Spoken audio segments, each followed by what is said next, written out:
Anyway, thanks for being here. Welcome, It's everybody. my absolute pleasure. For the audience, welcome to the show. Thanks for being here. Got Chris Burns on tap from Australia. Round of applause for this man. Chris, I'm super excited to have you on the show for so many reasons. One of them, well, before we start anything, I'm not sure if you got to watch the clip that I sent of me and Brian talking, but the first question I ask everybody to get a read the temperature on their personality is, do you have a favorite Teenage Mutant Ninja Turtle? And if so, which one? Who is it? Yes, Donatello. An excellent answer. I assume that you would have an answer immediately prepared. So that's why. I'm sorry. What are the Teenage Mutant Ninja Turtles? No, I'm good. Yeah, no, I'm cool, man. Lisa needs braces. Dental plan? Nothing? You didn't pass my test. So I'm sorry. I'm sorry. I did not. Are we doing Simpsons? Was that Simpsons? Are we doing Simpsons? Oh, was it? Was it? Dude, I wasn't allowed to watch The Simpsons. Okay, so in my defense. Oh, not my fault. Not my fault. Sorry. Dude. Your parents hate you? No, I wasn't allowed to watch Ren and Stimpy either. Dude, you missed out on like the two best parts of the 90s. Well, I mean, I watched them later. I watched them. I wasn't at people's houses and stuff, so I watched them. But I don't have like a deep knowledge of Simpsons. No, man, it's gotta be formative years or nothing. Yeah. Sorry, buddy. Skip what are you gonna do? So what else are you nerdy about other than jiu-jitsu? Quite literally everything. I don't know, man. Poke something, see what happens. Okay, what are you nerdy about right now? Like right now, what do you do today? What are you about to do today? That's not jiu-jitsu. That's nerdy. This was the plan. I gotta do this. I gotta work. I work every day. So there's no downtime for what I do because everything is like long game plan. It's not like, oh, what am I gonna do today? What am I planning 10 years in the future is what I'm working on today kind of shit. So I'm currently reading 4 different books. So I've got those to deal with. I have to deal with those later today. 3 jobs, some messages, and the podcast. I already did the phone calls this morning and dropped the kid off. So nothing fun other than going to the beach. I'll definitely go to the beach today. What book is on tap first? First, I try and read Lit by Tim Sandland. I'm barreling through that one. That sets the mood for Banging the Monkey by Todd Ashley. And then after that, there's Letters of Note. So this one, it's my fun one right now. So it's just a collection of letters from random people. I opened the book and Connell family to I can't pronounce that. Who's this one? Katharine Hepburn to Spencer Tracy. Just weird and interesting letters through history. Yeah. So it's Ray Bradbury fucked with me, and he did this symposium where he was talking about you should read a short story, an essay, and something else every day. So you got little pieces bouncing around in your head, and I started doing that years ago, and I haven't stopped. So instead of essays, I read letters. It's way more fun. Yeah. There's a great one from Johnny Cash to his wife. It's a sweet book. I like that one. Okay. And then there's a book that one of my affiliates gave me on the road. I don't know the name of it. It's sitting there on top of Lit and Banging the Monkey. I've got to start reading that today, but it's on Western philosophy. Okay. So, or it's Eastern. I don't know if he's a super dork. So we'll find out. Probably super dork. Eastern philosophy fucks with me. Okay. Yeah. So today I knocked out 1 chapter of Blood Meridian. God, that's brutal. Which is about. Oh, you're not fucking around. Holy shit. Which is. I'm sorry. Can you repeat that and say I cried through 1 chapter of Blood Meridian? The only reason I didn't cry is because I was doing it while I was eating my sushi, like after training. So I try to. I try to. Fucking book, man, dude. It's not as bad as The Road. Holy shit. So they shot The Road here in Pittsburgh. My buddy's in like one of the. Of course they did, because it's live action. That's what Pittsburgh looks like all year round. So check this out. So Viggo is apparently, from all accounts, is cool as fuck. And what he would do is he would be in costume from the road. He would just stay in costume, and he would go to the Harp and Fiddle in the strip district, and it's like an Irish bar, like a small Irish bar. And he would just be at the corner of the bar, and he would have like the little things you get out of like bubble, like coin operated bubble machines, like little knickknacks and shit, just in his pocket. And he would just like, someone would sit next to him, he would just like take it out of his pocket and like give it to him. I like it. And wouldn't say anything. Like, he wouldn't say, I'm Viggo. Like, he would just do that because he thought it was funny. Yeah, well, I mean, that's my kind of guy. I can dig that. Yeah, hell yeah. It's not quite Nicolas Cage level, but I can hang out with it. I'm more cagey. Like, I want to have jelly beans in a martini glass while we watch chimpanzees fight. Fuck yeah. Let's get weirder. If you're gonna get weird, get weirder. Yeah. I feel like there's a fine line between also like weird and like potentially dangerous, which is like, you know what I mean? Like, why do I love Nicolas Cage? Right. But that's like a good one. But there's people who might be over the line, where it's like you're like, actually, I don't want to like. I'm trying to go to like. I don't know. I feel like Nicolas Cage could stab you in the thigh at any given moment. I'd be like, you can't say you didn't see it coming, you know? Like, fuck, he stabbed me. Like, yeah, but it's Nicolas Cage. He's wearing a pink leather jacket. I'm not sure what you thought was going to happen. So yeah, that's fair. my kind of guy. Yeah. So okay. So Blood Meridian, and then The Grift by Clay Kane is another one that's on the top of my. It's about. So it's the cult of, it's about like from the something Reagan to the cult of Trump, and like how like Black Republicans have been grifting the whole history of our country, and just like that. It's you could call it the history of all this bullshit, and that would be an appropriate title. Black Republicans, dude, don't even get me fucking started. So that's another one. Okay, The Grift. I can dig it. Yeah. I'll read it. Anything political, I'm good. Well, I'm watching the world burn Carlin style. I stopped keeping up. Well, you don't live here, so you don't have to, like. Oh, I chose not to live there. I grew up there. Yeah. You were right to move. You were right to leave. I'm thinking about it myself. Socialized healthcare is awesome over here. Oh, stop bragging. It's not to brag about. Great, man. To rub it in. It's so fucking good. I will brag. This place will fall apart eventually. Every place falls apart sooner or later. So. Oh yeah.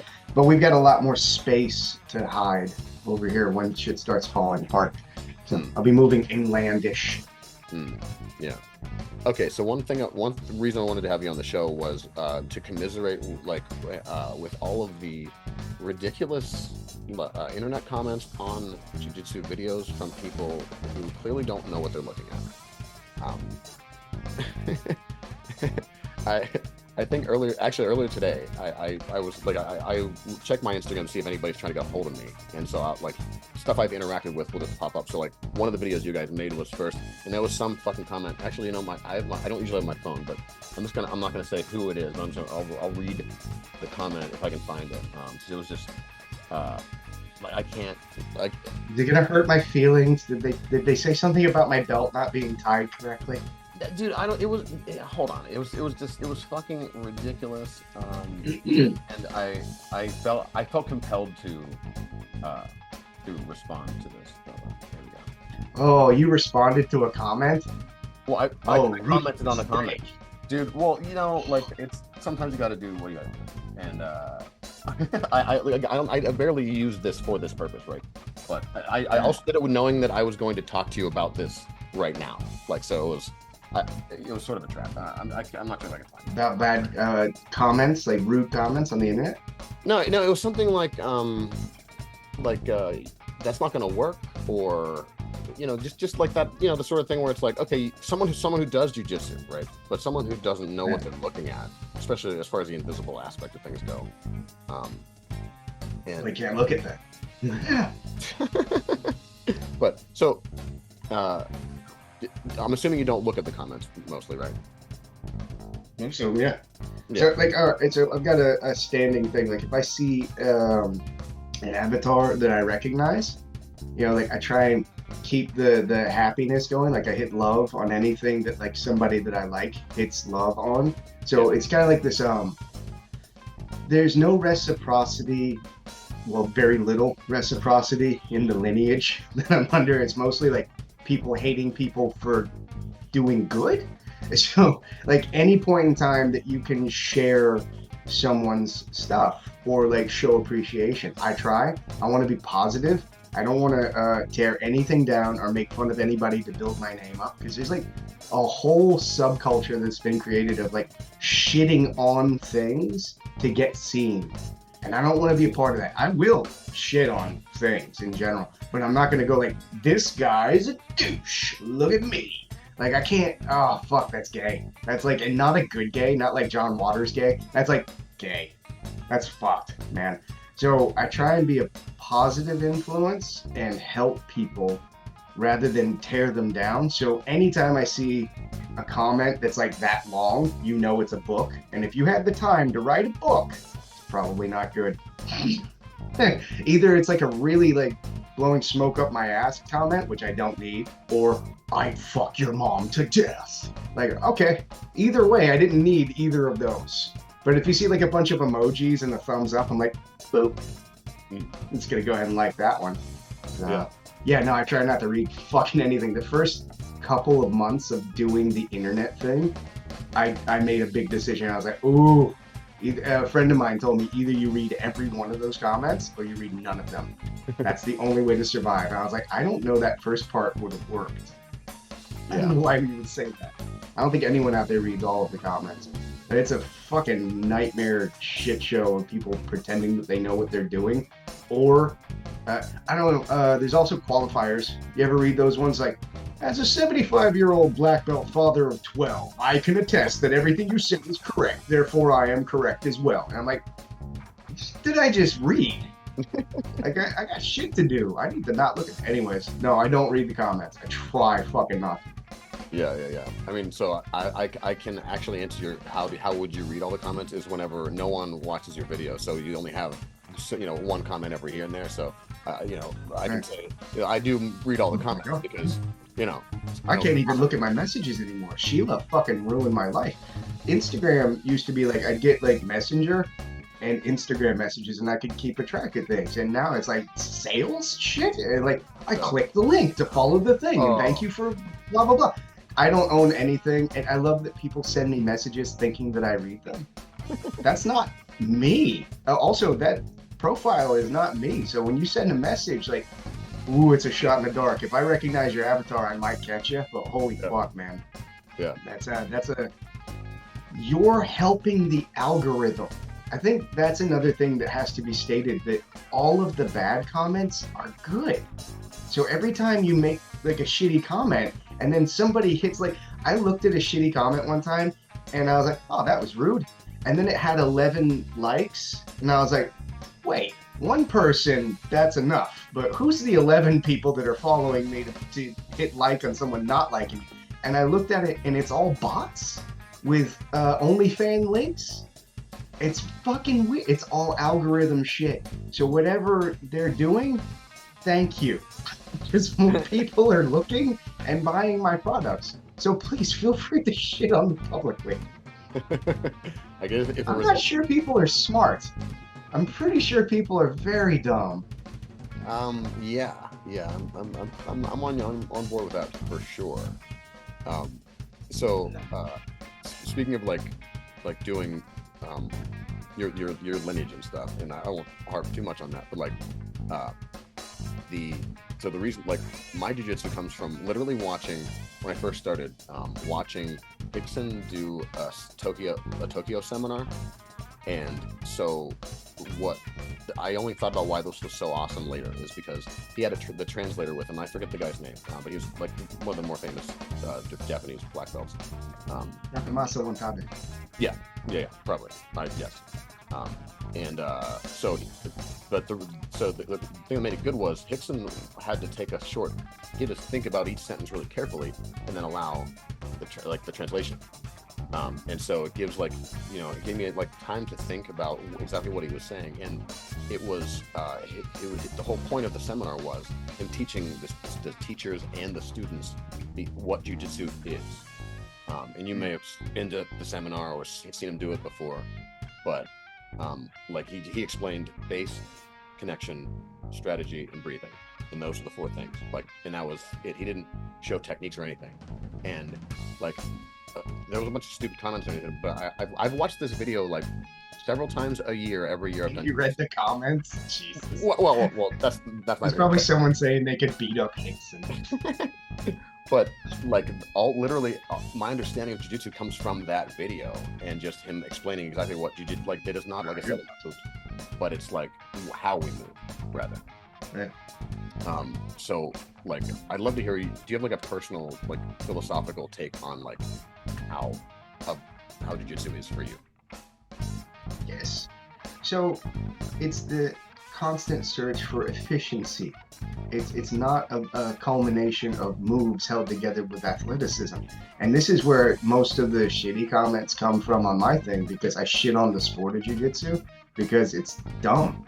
Like, if I wanted to do a sport, I'd rather do curling. At least that's in the Olympics. You fucking retard. Like, the argument of being tougher versus not having to be tough is the reason for jiu-jitsu, and that got lost along the way because of the sport. The sport became like where the bullies have gone to hang out.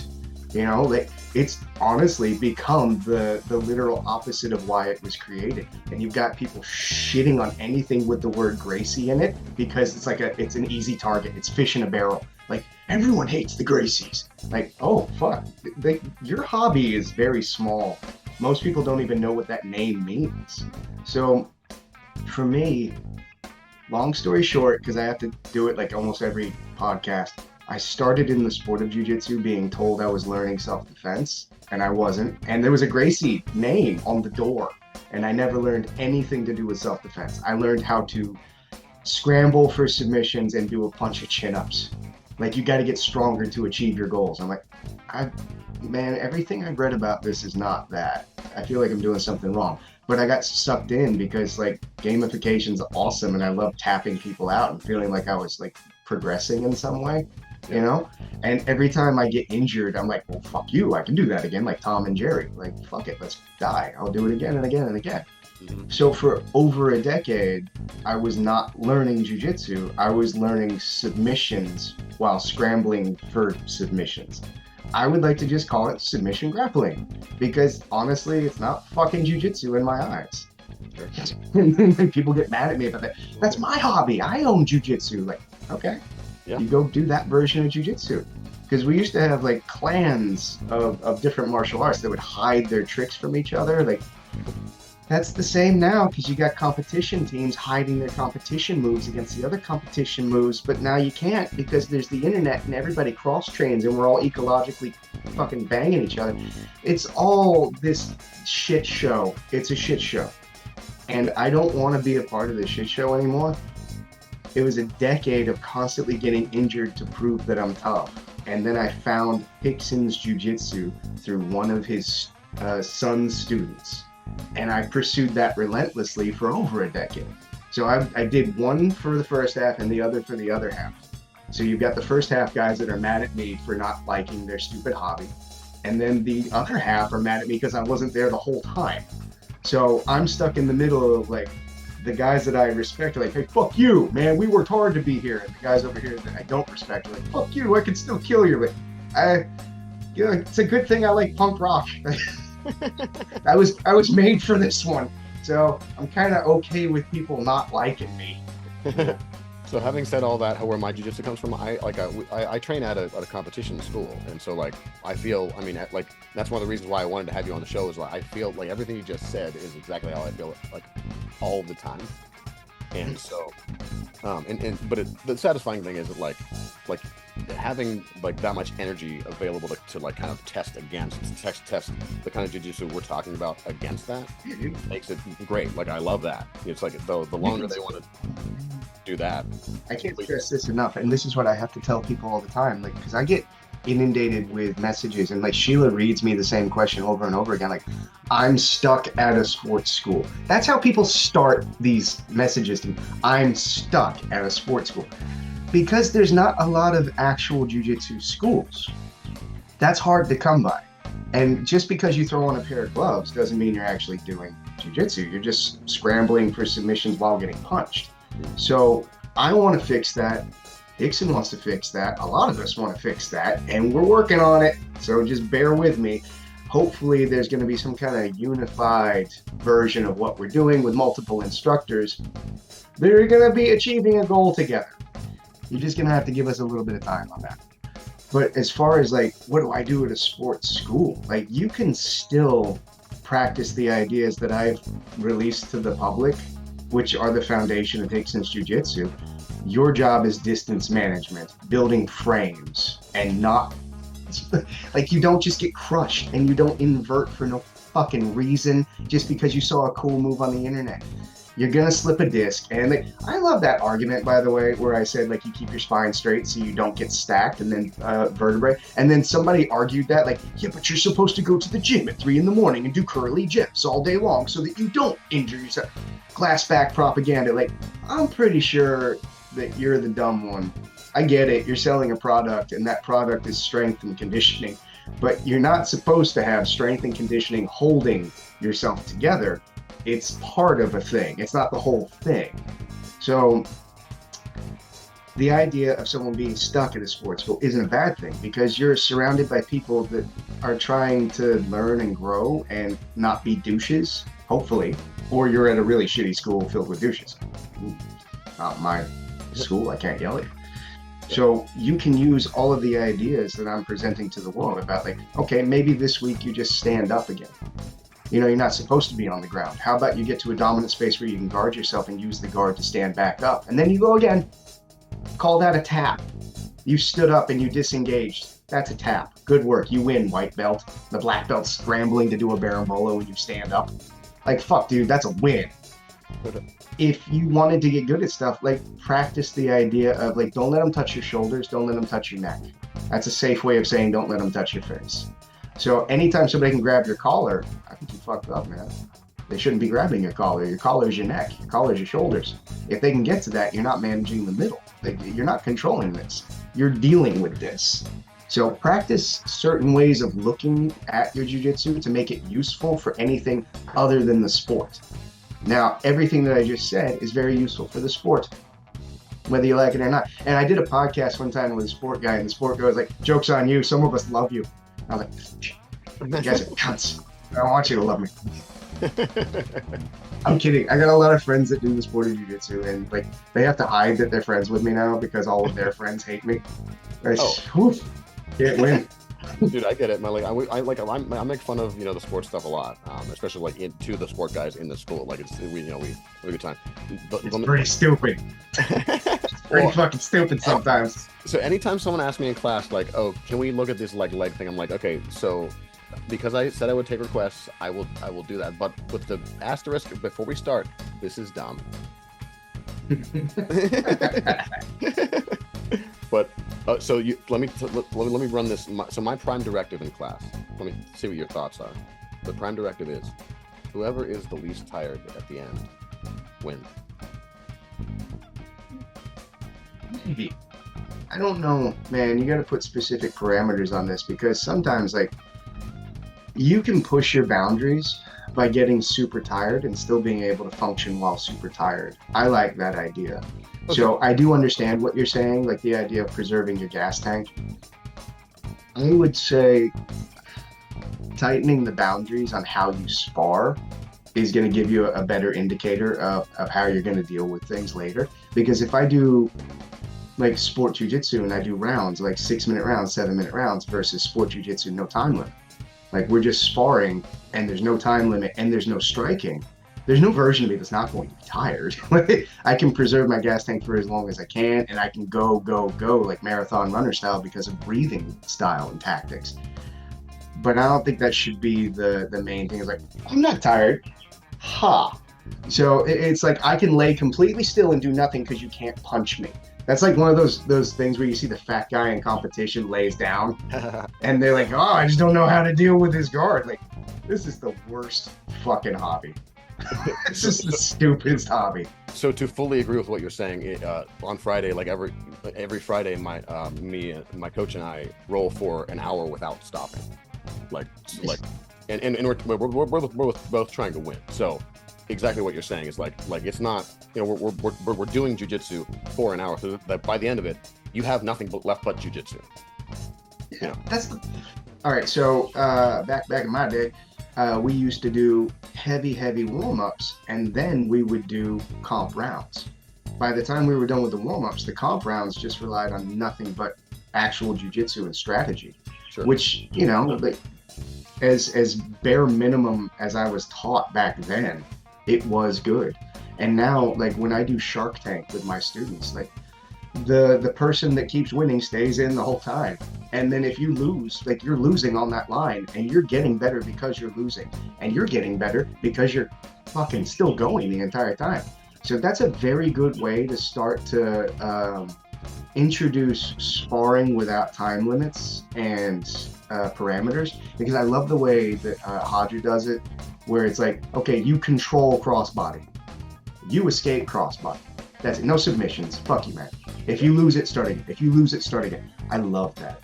But for my guys, sooner or later, Shark Tank's a thing. You just got to deal with it. Stand on the line. If you're on the line, like, if you feel bad about being on the line, get better. It builds resilience. It's not for everybody. And I think every school should have jiu-jitsu available for all versions of people.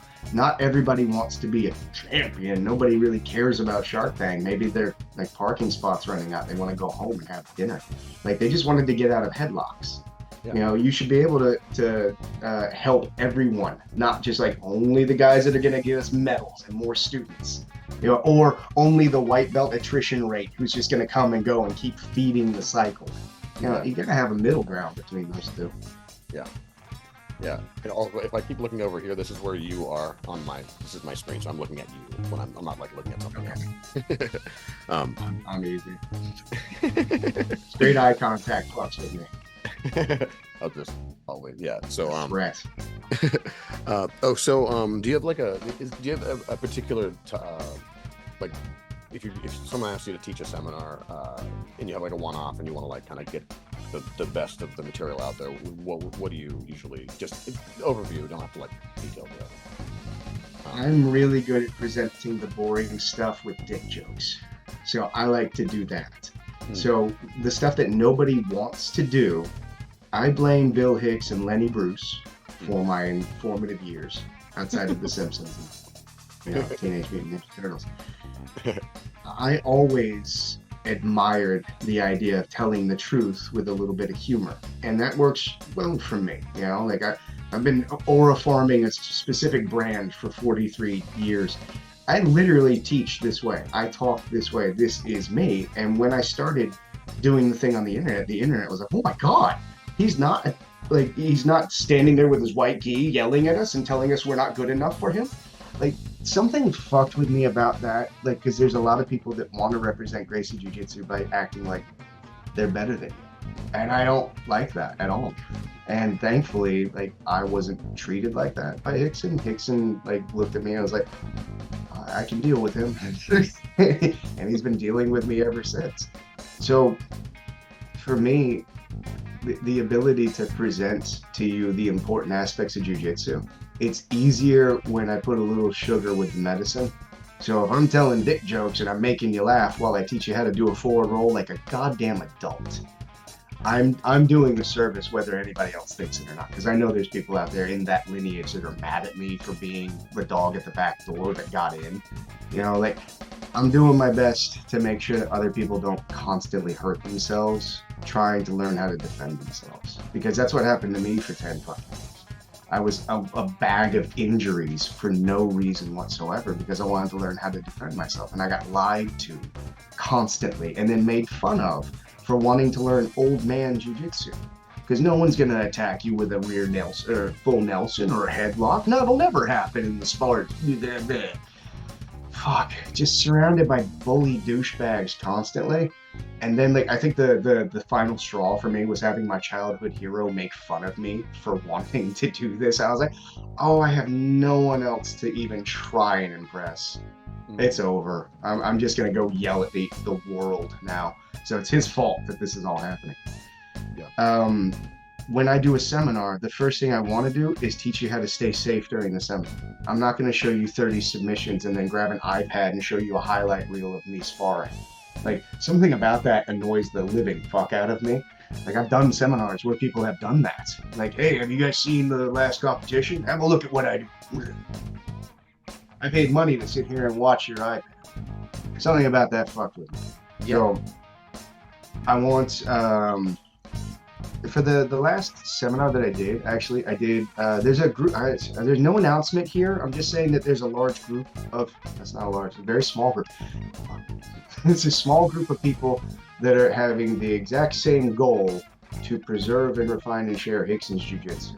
We're all working together. It's words. I can't say these words. I'm going to get sued. I don't know. We'll figure it out.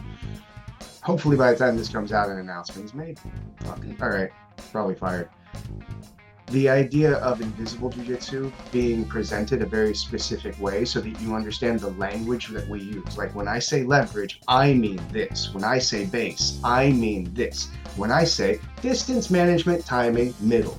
Cool. All those things that you were saying that you saw in the Tokyo thing. Let's say that there's 7 of those, and I use those 7 words and I describe them with this one drill. And within that one drill, you should go like, oh, that makes sense. And then 30 minutes later, when I say an actual technical move and I talk about base and connection, you go, oh, base and connection. So that's how I like to do my seminars right now. I did the last one in Florida was basically that demo of invisible jiu-jitsu followed by, and then I show an advanced variation of that demo. Now, after that, I think the next one I did, those people got yelled at last year, so I just showed them nothing but submissions done correctly. Yeah. So like I gave them enough vegetables, and then I came back and they were still there. It was like a room full of people because I was expecting like 3 people to show up next time. Like, he's just gonna teach the break fall again. Like, fuck that guy. And then like this whole room of people, I was like, cool, I'm gonna show you how, when, and why we do the triangle. Yeah. Here it is. Yeah, and that was fun. That's the one that Brian threw up with, the Rickson triangle. They threw up in his mouth. He ever tell you about that? No. Dude, Rickson's triangle is brutal. I love it. So yeah, it depends on levels of the room, and I never know the level of the room. But if I've been to a place a few times, I'll be nicer. But usually it's just dick jokes and warm ups. Okay, so the long answer. No, that was great. No, that's why Brian said I should talk to you, because I do exactly the same thing. Like, you know, dick jokes. Maybe not dick. I mean, dick. Yeah, some dick jokes. But just like I swear a lot. I just swear a lot. You know, like just in general. No, I'm trying not to. I'm on a podcast and I'm not like, there's no paperwork signed yet, so I'm just gonna keep being me without a filter. But yeah, the longer and harder the dick joke is, the better. Good. Yeah, no, that's what the world needs more of that, and it I feel like it makes the medicine go down easier. Yep. Or you get yelled at by trolls on the internet. There's so many people that are upset when you're happy. Dude, Reddit is the worst. Reddit is the worst place on the fucking internet. Dude, there is a literal thread that somebody sent me a screen grab. There's people talk about me. You have a lot of free time, world. Like somebody was like, how legitimate is this guy? Fuck his mom, blah. Like everyone's shitting on, and then somebody pumped on there, and they're like a black belt is like, yeah, no, like I train with the UFC guys, and like this guy tapped me out in half guard with pressure, and you don't see anybody going like, oh, I got these right. No, it's like, no, I'd still fuck him. Like it doesn't matter. No. It doesn't matter that you're actually good. You're still gonna get people that are like super jealous that you're good and you're happy about like doing what you're doing. So you can't win. So just let them go. Fuck it. yeah. It's Dunning-Kruger effect. It's all like white belts and blue belts and stuff, and they just think that they know. You're like, no, dude. There's a bunch of bitter black belts. There's. Oh man, there was one guy that like shit on me. And I saw it, and I was like, wow, that's a lot of comments. And then I said it to somebody, who was like, oh, I know him. He got knocked out in a street fight. with a bicycle or some shit. And I was like, oh, he's fucking retarded? I can't be mad at a guy who's like fucking slow, dude. Like, what? You're not done with the bicycle. Yeah, like, there's only so far I can go, like, being angry at someone who says something rude, because, like, that's sad. Like, I can't be mad at that. That's like, if you've got that amount of time to take out of your life to be upset with somebody, and like, I verbally dislike this person, like, don't you have some dishes you gotta do or something? Isn't there some shit you gotta do with your day? So there's a part of me that's like, I kind of feel bad, because you get mad at first. Hey, fuck you, man. And then you're like, dude, how fucking boring does his life have to be, or her life have to be, to spend their time doing that? I don't know, man. Maybe you don't have a kid. Maybe you don't have a loving wife that wants to hang out with you. Maybe, like, you're not playing with dinosaurs. You're not at the beach. You're not doing the cool, fun stuff. So you got to take that rage out somewhere. And what better place to do it than on a keyboard with no repercussions? Yeah, for sure. Absolutely. Yeah, and especially like black belts who, I'm sure you've probably seen this way more than I have, but like, you know, people come through and you're like, where did you get this belt from? Because I don't. Oh, dude, that's a whole conversation, because everyone's standards are completely different. You know, like, I've had like 3 versions of a black belt in my life. Like, the first version of a black belt I ever got was from one of my students. Like, he's still one of my students to this day, and he's one of my main instructors. Because when I was teaching at a sports school, I was teaching Gracie Jiu-Jitsu. I didn't know there was a difference until around like purple brown. And I was teaching black belts private lessons quietly in the background. And then I realized that there was a huge difference between the two things, because these black belts were coming to me like, hey, can you answer this? Because they can't fucking answer this. That was a whole thing where I'm teaching black belts when I'm not wearing a black belt. It's like a different art. And I know they want to yell at you about that one. Like, no, we're the dominant one. That you're doing great. I'm proud of you. Over here, I'm teaching something very specific, and these black belts are going, oh shit, can you teach me that? It got like to a funny joke where like I left that academy. I started wearing a white belt when I was teaching. And I'm still teaching black belts, wearing a white belt. Like, I refuse to be graded by anybody. Then one of my students is a black belt, and it was like a whole moment where he handed me his black belt for a photo. I was like, now that's a cool way to get a black belt. Thank you very much. I love you. And like, to this day, he is a brother. You know, and we both recognize that there's a huge difference between Gracie Jiu-Jitsu and the sporty Jiu-Jitsu. So much so that he tried to give his black belt to Rickson personally. He went to, I was standing with Hanato, and he's like standing in front of Rickson like, I want to start again at white belt. Rickson's like, my man, the belts is like, it's a whole thing. Don't stress. You earned your black belt. The belt is a signifier of time. It's like, if you're a blue belt tapping out purples, you should be wearing a purple belt. And it's a whole thing. Keep your black belt. If you want to start again, blah, blah, blah. So I'm the one that gave him his stripes after that, because he was like, it's probably like 9 degrees or 8 degrees or something by now, but he's like a 2nd degree under me. So it's weird. I live in Australia. I'm far away from this. So the subjectiveness of belts, and now with the whole no gi thing, belts don't matter. Like, okay, they don't. That's why you take photos of you wearing a belt in no gi and put it on your wall. Or now you're wearing like colored wristbands. Like, this is a long conversation to fucking have. But belts are very subjective, because after my first black belt, I wanted to earn a black belt under that lineage, so I did. I re-earned my black belt and my professor stripes. And then after that, I was training directly with Rickson. And Rickson gave me my degrees, and that's a signifier of time spent in the community. It's like, you get to wear the orange jacket. I wear the green jacket. You haven't earned the orange jacket. Do you understand? No, I don't understand. You're just making shit up as you go. The Guanabara Federation was, like, I know Brian can explain this a lot better than most people that try and understand jiu-jitsu. Like, a white belt or a black belt, and everything in between. Yeah. The belt collars were literally taken from the sport of judo so that we had sport belts, so that we could start a sport. I never did jiu-jitsu for a sport. So technically I should be going full Guanabara Federation and wearing a dark blue belt like a fuck you. You know, but I rip words. I respect Rickson in a way that I don't respect a lot of other people. If he wants me to represent the JJGF and the belt standards according to them, I will, because of my respect. That's what I'm going to do. Now, if those standards change, I can just easily wear my white belt again.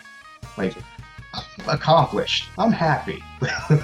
My accomplishments are for me. They're not for the public eye.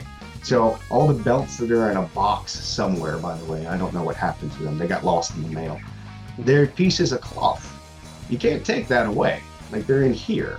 So when you see a black belt that came from someone's garage in Michigan versus a black belt that's been training with Rickson Gracie for a decade, there's going to be differences, okay? Then you've got a black belt from King's Way training with Gordon Ryan. You're going to have complete differences. If I have a blue belt that's in the middle of nowhere, Arizona, and they go into a sport academy and they go, okay, we're doing this, and this leg entanglements to this. And the blue belt's like, I don't understand any of that. Can you show me again? And they look at him like he's retarded. It's a completely different school, right? Like, I don't understand the leg stuff. Okay, can we spar? And then they spar and they can't tap him out. It's a different kind of belt. It's a completely subjective view on what you think a belt is. So for me, my belts are very different comparatively to whoever the fuck else. But I never shit on anybody wearing a belt. As far as I'm concerned, every single one of us is a white belt in something. Absolutely. So, yeah.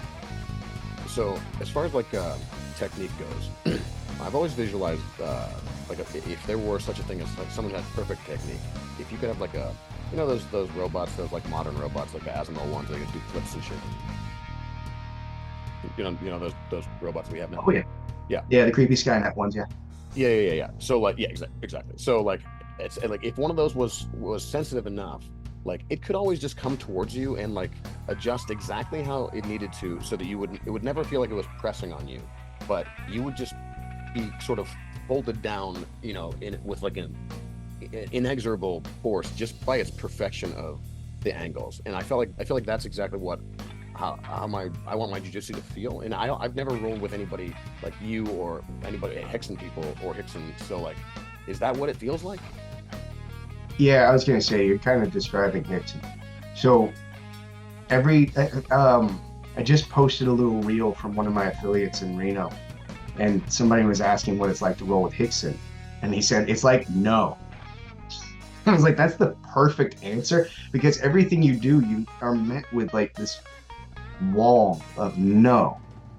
So I don't know if the creepy robot analogy is right so much as like, for me, the best metaphor for him is kind of like the water moves, whether you like it or not. You have to learn how to move with the water, right? So if you're surfing, you don't just stand on a board. You have to learn how to balance on the board with a wave.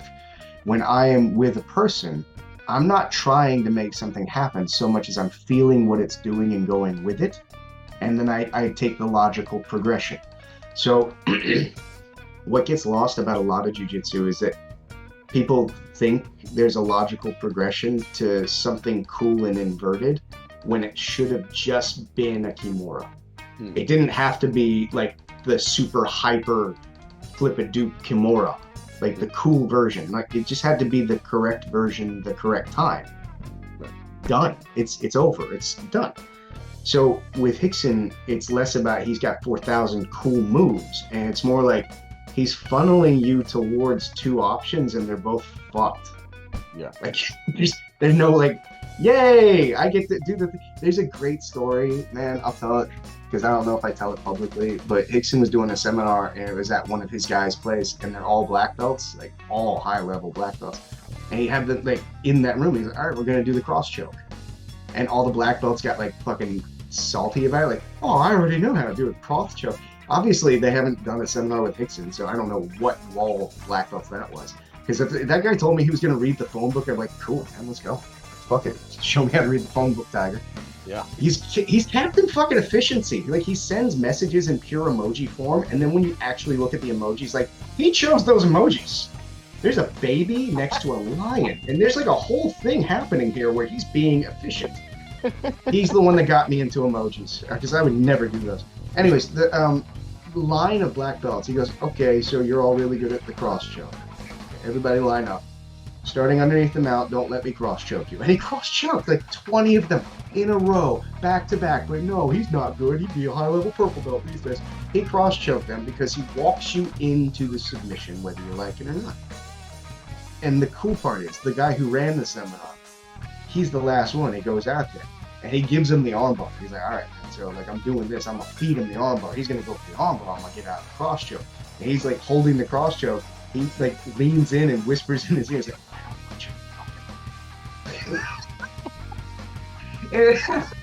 it like for real, that's cool as hell to me, man. Like I don't want your arm. I'm proving points.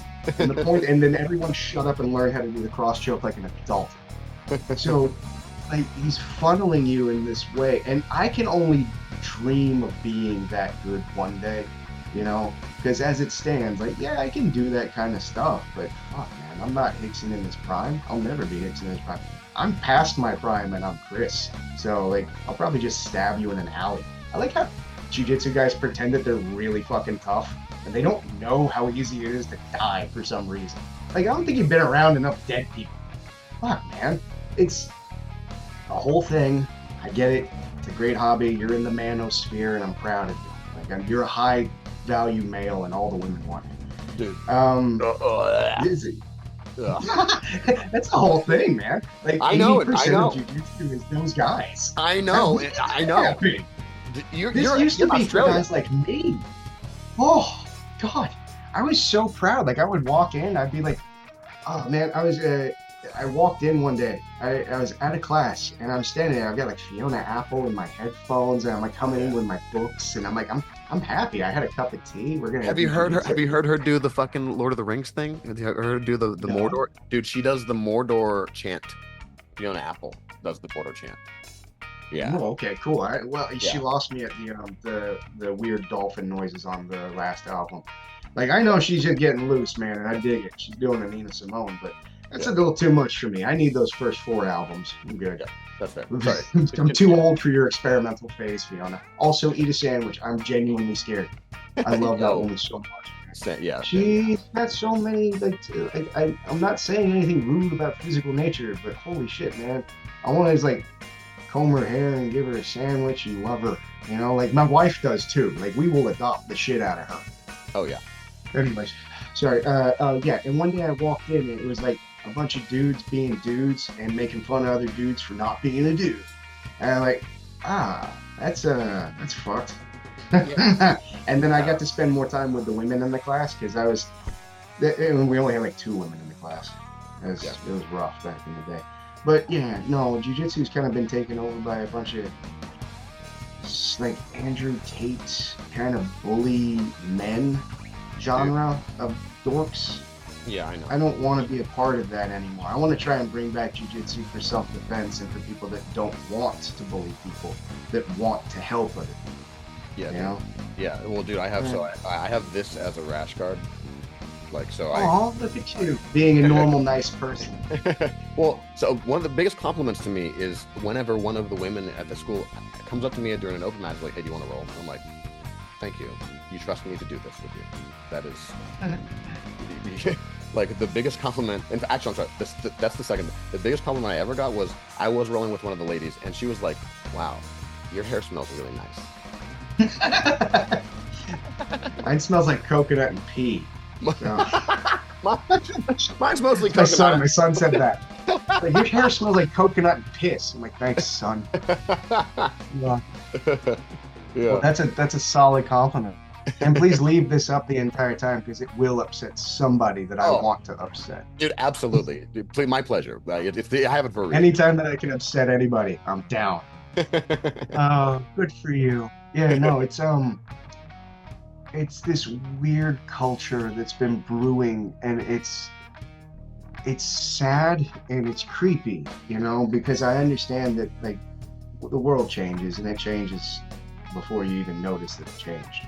Yeah. But I valued the idea of being in a room full of the weirder people that didn't want to be in the room full of like testosterone-y banging guys, you know. I wanted to defend myself against those guys. I'm not sure what happened, and now you're being made fun of for not doing the coolest, newest, most strength thing. Like, no, you don't understand. It's not strength. You just have to get up and you have to do your inverted things. And you're like, all right, man. I went through a phase where a lot of the competition crew I was with started going to a clown college. I'm not kidding. Literal clown college. One of my students is a clown. Dude, I'm down with the clown. I'm down to clown with the clowns. Oh, but when you're supplementing by going to clown college so that you can be more flexible in your Achilles to start to survive these leg lock attacks, when I'm pretty sure, like, if you wanted to do like bicep curls to avoid arm bars, that might be the opposite of jiu-jitsu. Just saying. Yeah. The idea of learning how to defend and go with things. So like I completely negate it or I completely go with it is a bit more gentle, and I'm pretty sure it's called the gentle art. But I might be wrong after 25 years of this shit. The world's changed, man. And it's just a bunch of like super jock dorks that are desperate to be viewed as men, that are high value, that women want to sleep with green Bugattis. And I want nothing to do with it at all. So, yeah. So for the longest time before the internet blew up, every time a stupid video would come up, I would write, I hate jiu-jitsu, or I fucking hate jiu-jitsu. And it was like a tag for me. Like it was like Basquet running around like same-o with a little copyright. Yeah. I would just put, I fucking hate jiu-jitsu on every sport thing I could possibly see where they're inverting for 30 steps for a submission. Like, you've killed something that I love. Thank you for ruining this for everybody, because everyone's looking at us like it's the new point-based taekwondo. You know, like you're tapping your foot on someone and you're a fighter. Oh, like, okay. Dude, so like you might I don't know. I see it going the way of like karate in the garage. It's going to end up being like that, and you're going to get a black belt at the age of 10, and the legitimacy of what we're trying to do is going to go down the drain, what we tried to do, because you're creating needless problems 90% of the time. Like James is like the nice version of me. Yeah. He did a podcast and he was trying to describe like you don't have to do these 30 things if you just understand to tilt your hips. If you tilt your hips, you don't have to learn these 30 things. And I feel like you're making more problems for yourself than are needed. I feel like that's what's going to happen, is that we've become a joke, sort of, because like you see memes about guys like the house is getting robbed, and then you got the guy butt scooting towards him saying, "Get in my guard." That's what we've become. Yeah. We've become the thing of like, well, we don't do it in the UFC anymore because it's just not useful. Well, not that version. And then you got other. I can't even talk about the UFC. I hated watching it when I was young. Like, you mean how it's turned into idiot? It's a whole bread and circus thing that I can't get behind. Yeah. I watched the very first ones on like the VHS tapes, like the sumo wrestler loses a tooth, and I'm like, this is the greatest thing I've ever seen. It's Street Fighter. And now I've got like some guy trying to sell me Budweiser while there's a Harley commercial, and then someone's throwing a chair at a bus. It's the WWF. Dude, and I'm fine. I don't need this in my life. It's sports gambling, like a commercial. It's a big, and it's now it's Idiocracy on the fucking lawn of the White House. Like, just there you go, Idiocracy. Nice, good reference on that one. Yeah. So I get it, man, and I can't shit on their athleticism and their will. Like, I understand that, and I can appreciate that, because there's some athletes that I know that are working towards the UFC right now, and they're genuinely good people. Yeah. There are good people in the UFC, but there's also high-value male douchebags that I'm not into. Yeah. I don't necessarily want to sit down and have a beer with the boys and watch the boys bang. Like, I'm good, man. I worked in a porn store. I've seen enough gay porn in my life. I'm solid. No, I don't need to play pretend with you guys. You can just go watch gay porn. It's fine. And just don't be gay. There's nothing wrong with you. Oh, dude, one of my job, I run a business that does live trivia shows at bars and restaurants and stuff. So I do like performance, like emceeing and stuff. But one of my shows once a month is for a nudist group who it's at a gay bar, so we're all naked. So it is an event. Yes. I love it. Any excuse to be naked in public. Dude, it's amazing. If you're in Pittsburgh, I'll let you know when it is. That's so cool, man. Oh, God. It's. Please go ahead. I was just gonna complain some more. There's no point. No one's listening. Well, so I was gonna say you might. Well, with what you were saying, like you might like this analogy. Okay, are you a Star Wars person? Yeah, I like Star Wars. All right, cool. So like, the way I teach and think about jiu-jitsu is like, it's a frame of Star Wars, right? Because Star Wars is a lot of like the Force is like basically the Tao, right? It's like Taoism, and so like what we're talking about the jiu-jitsu, we're talking about like the actual technical knowledge of how things work, how the universe works, how physics works, is using the Force, right? If you can also do all the muscly, all these flexibility, like use all these attributes that not everybody has access to, and that's using the dark side of the Force.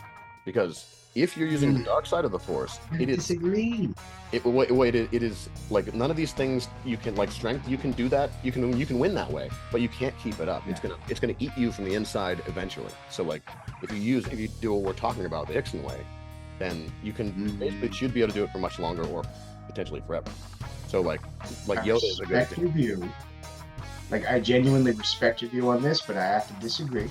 Because there is a balance that can be had between the light and the dark. So when you say Rickson Jiu-Jitsu is only feel, like no, it's not. Push.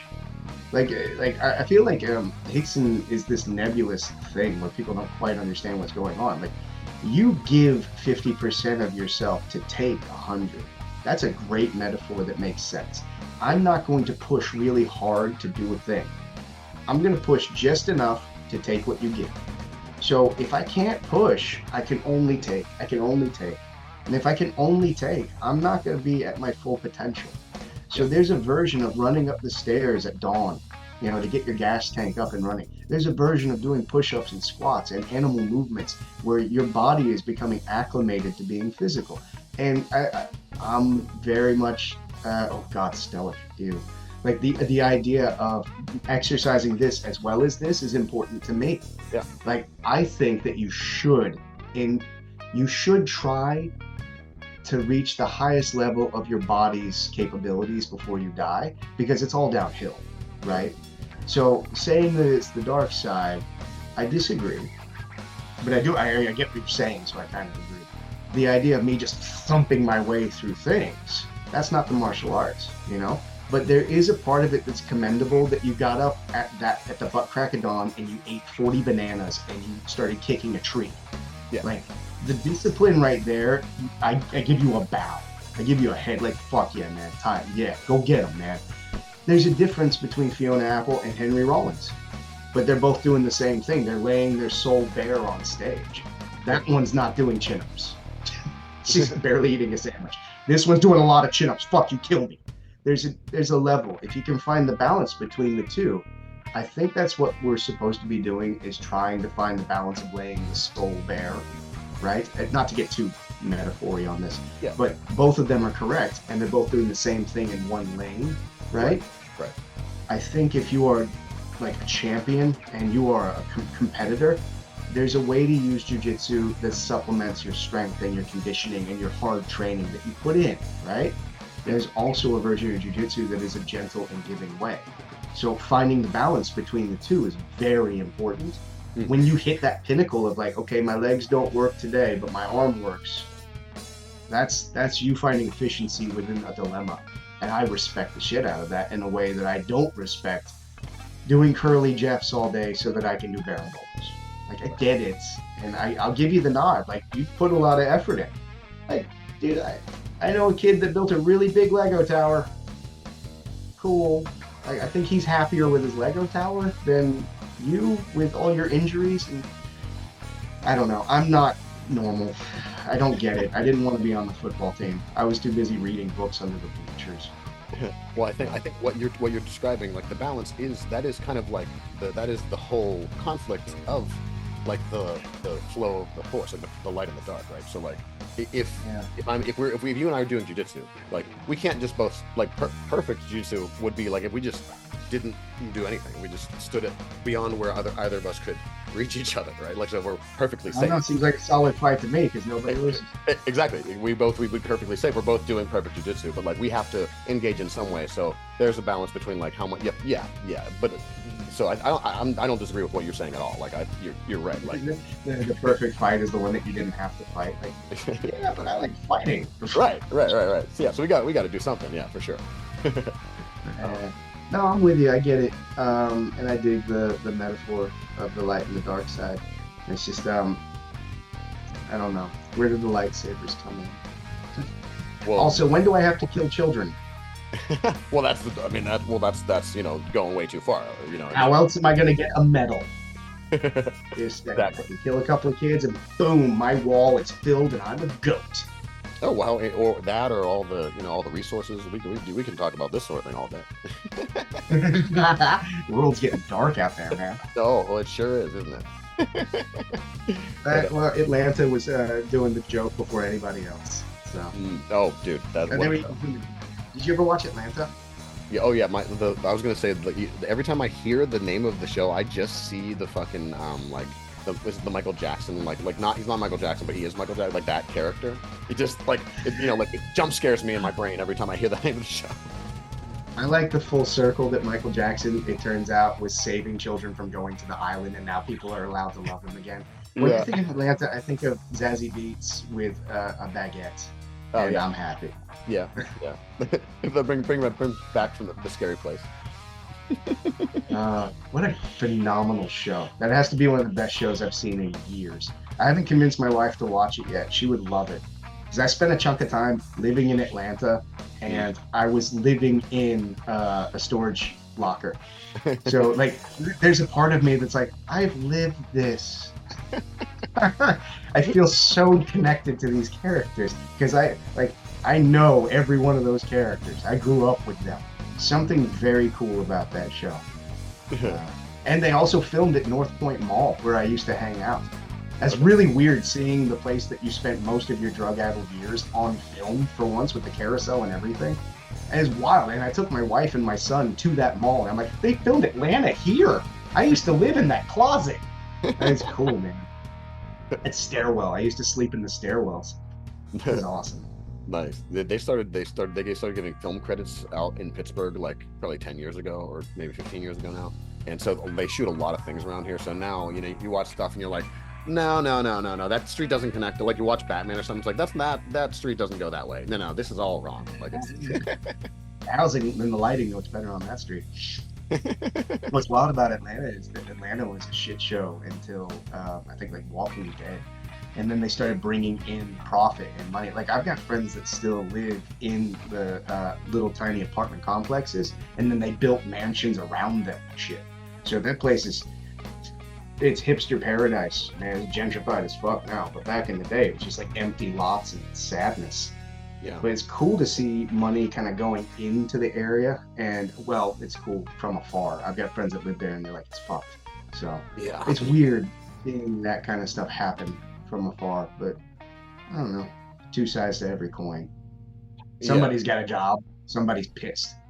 Oh yeah, for sure. I mean, like it happens all around here a lot. I mean, it's been happening around here for years and years and years. I don't know if you remember the South Park episode where they built Sodo Sopa, like. Yeah. That area that looked exactly like the area. Yeah, but yeah, it looks exactly. You can buy noodles in Atlanta. Fucks with me. Like, when did that happen? I can get like ginger flavored noodles at noon. Yeah. Where's the barbecue in the corner? Like the Atlanta I grew up in, like you could see a smokestack in the distance, and it's someone's backyard, and they're cooking something good, and that was the shit. Mm-hmm. You just hung out in front of Taco Bell and hoped somebody left half of a cigarette. Dude, I went to Taco Bell like for what I'm gonna call the last time, because I'm calling it the last time because I went there. I got 3 chalupas and it was $21. Dude, it's over. It's over, and it's not the same food, man. Dude, I used to live on Taco Bell because I would leave Milton. I would leave Milton halfway through the day and hang out in the cemetery, and all the money that I had was enough to get the little soft tacos. It was like 25 cents a taco. Yeah. I could get like 6 of those fucking things. And cigarettes, because they had those ashtrays outside, just like half of them kind of sitting there to be put out. I would get like a ton of tacos, a ton of cigarettes, and sit in the cemetery for the rest of the day. That doesn't happen anymore. It's like, how many dollars for a fucking soft taco? Oh, dude, they have a Taco Bell here in Australia, and it's like, did you ever see Demolition Man? Hell yeah. Oh fuck yeah! It's Okay, like so that.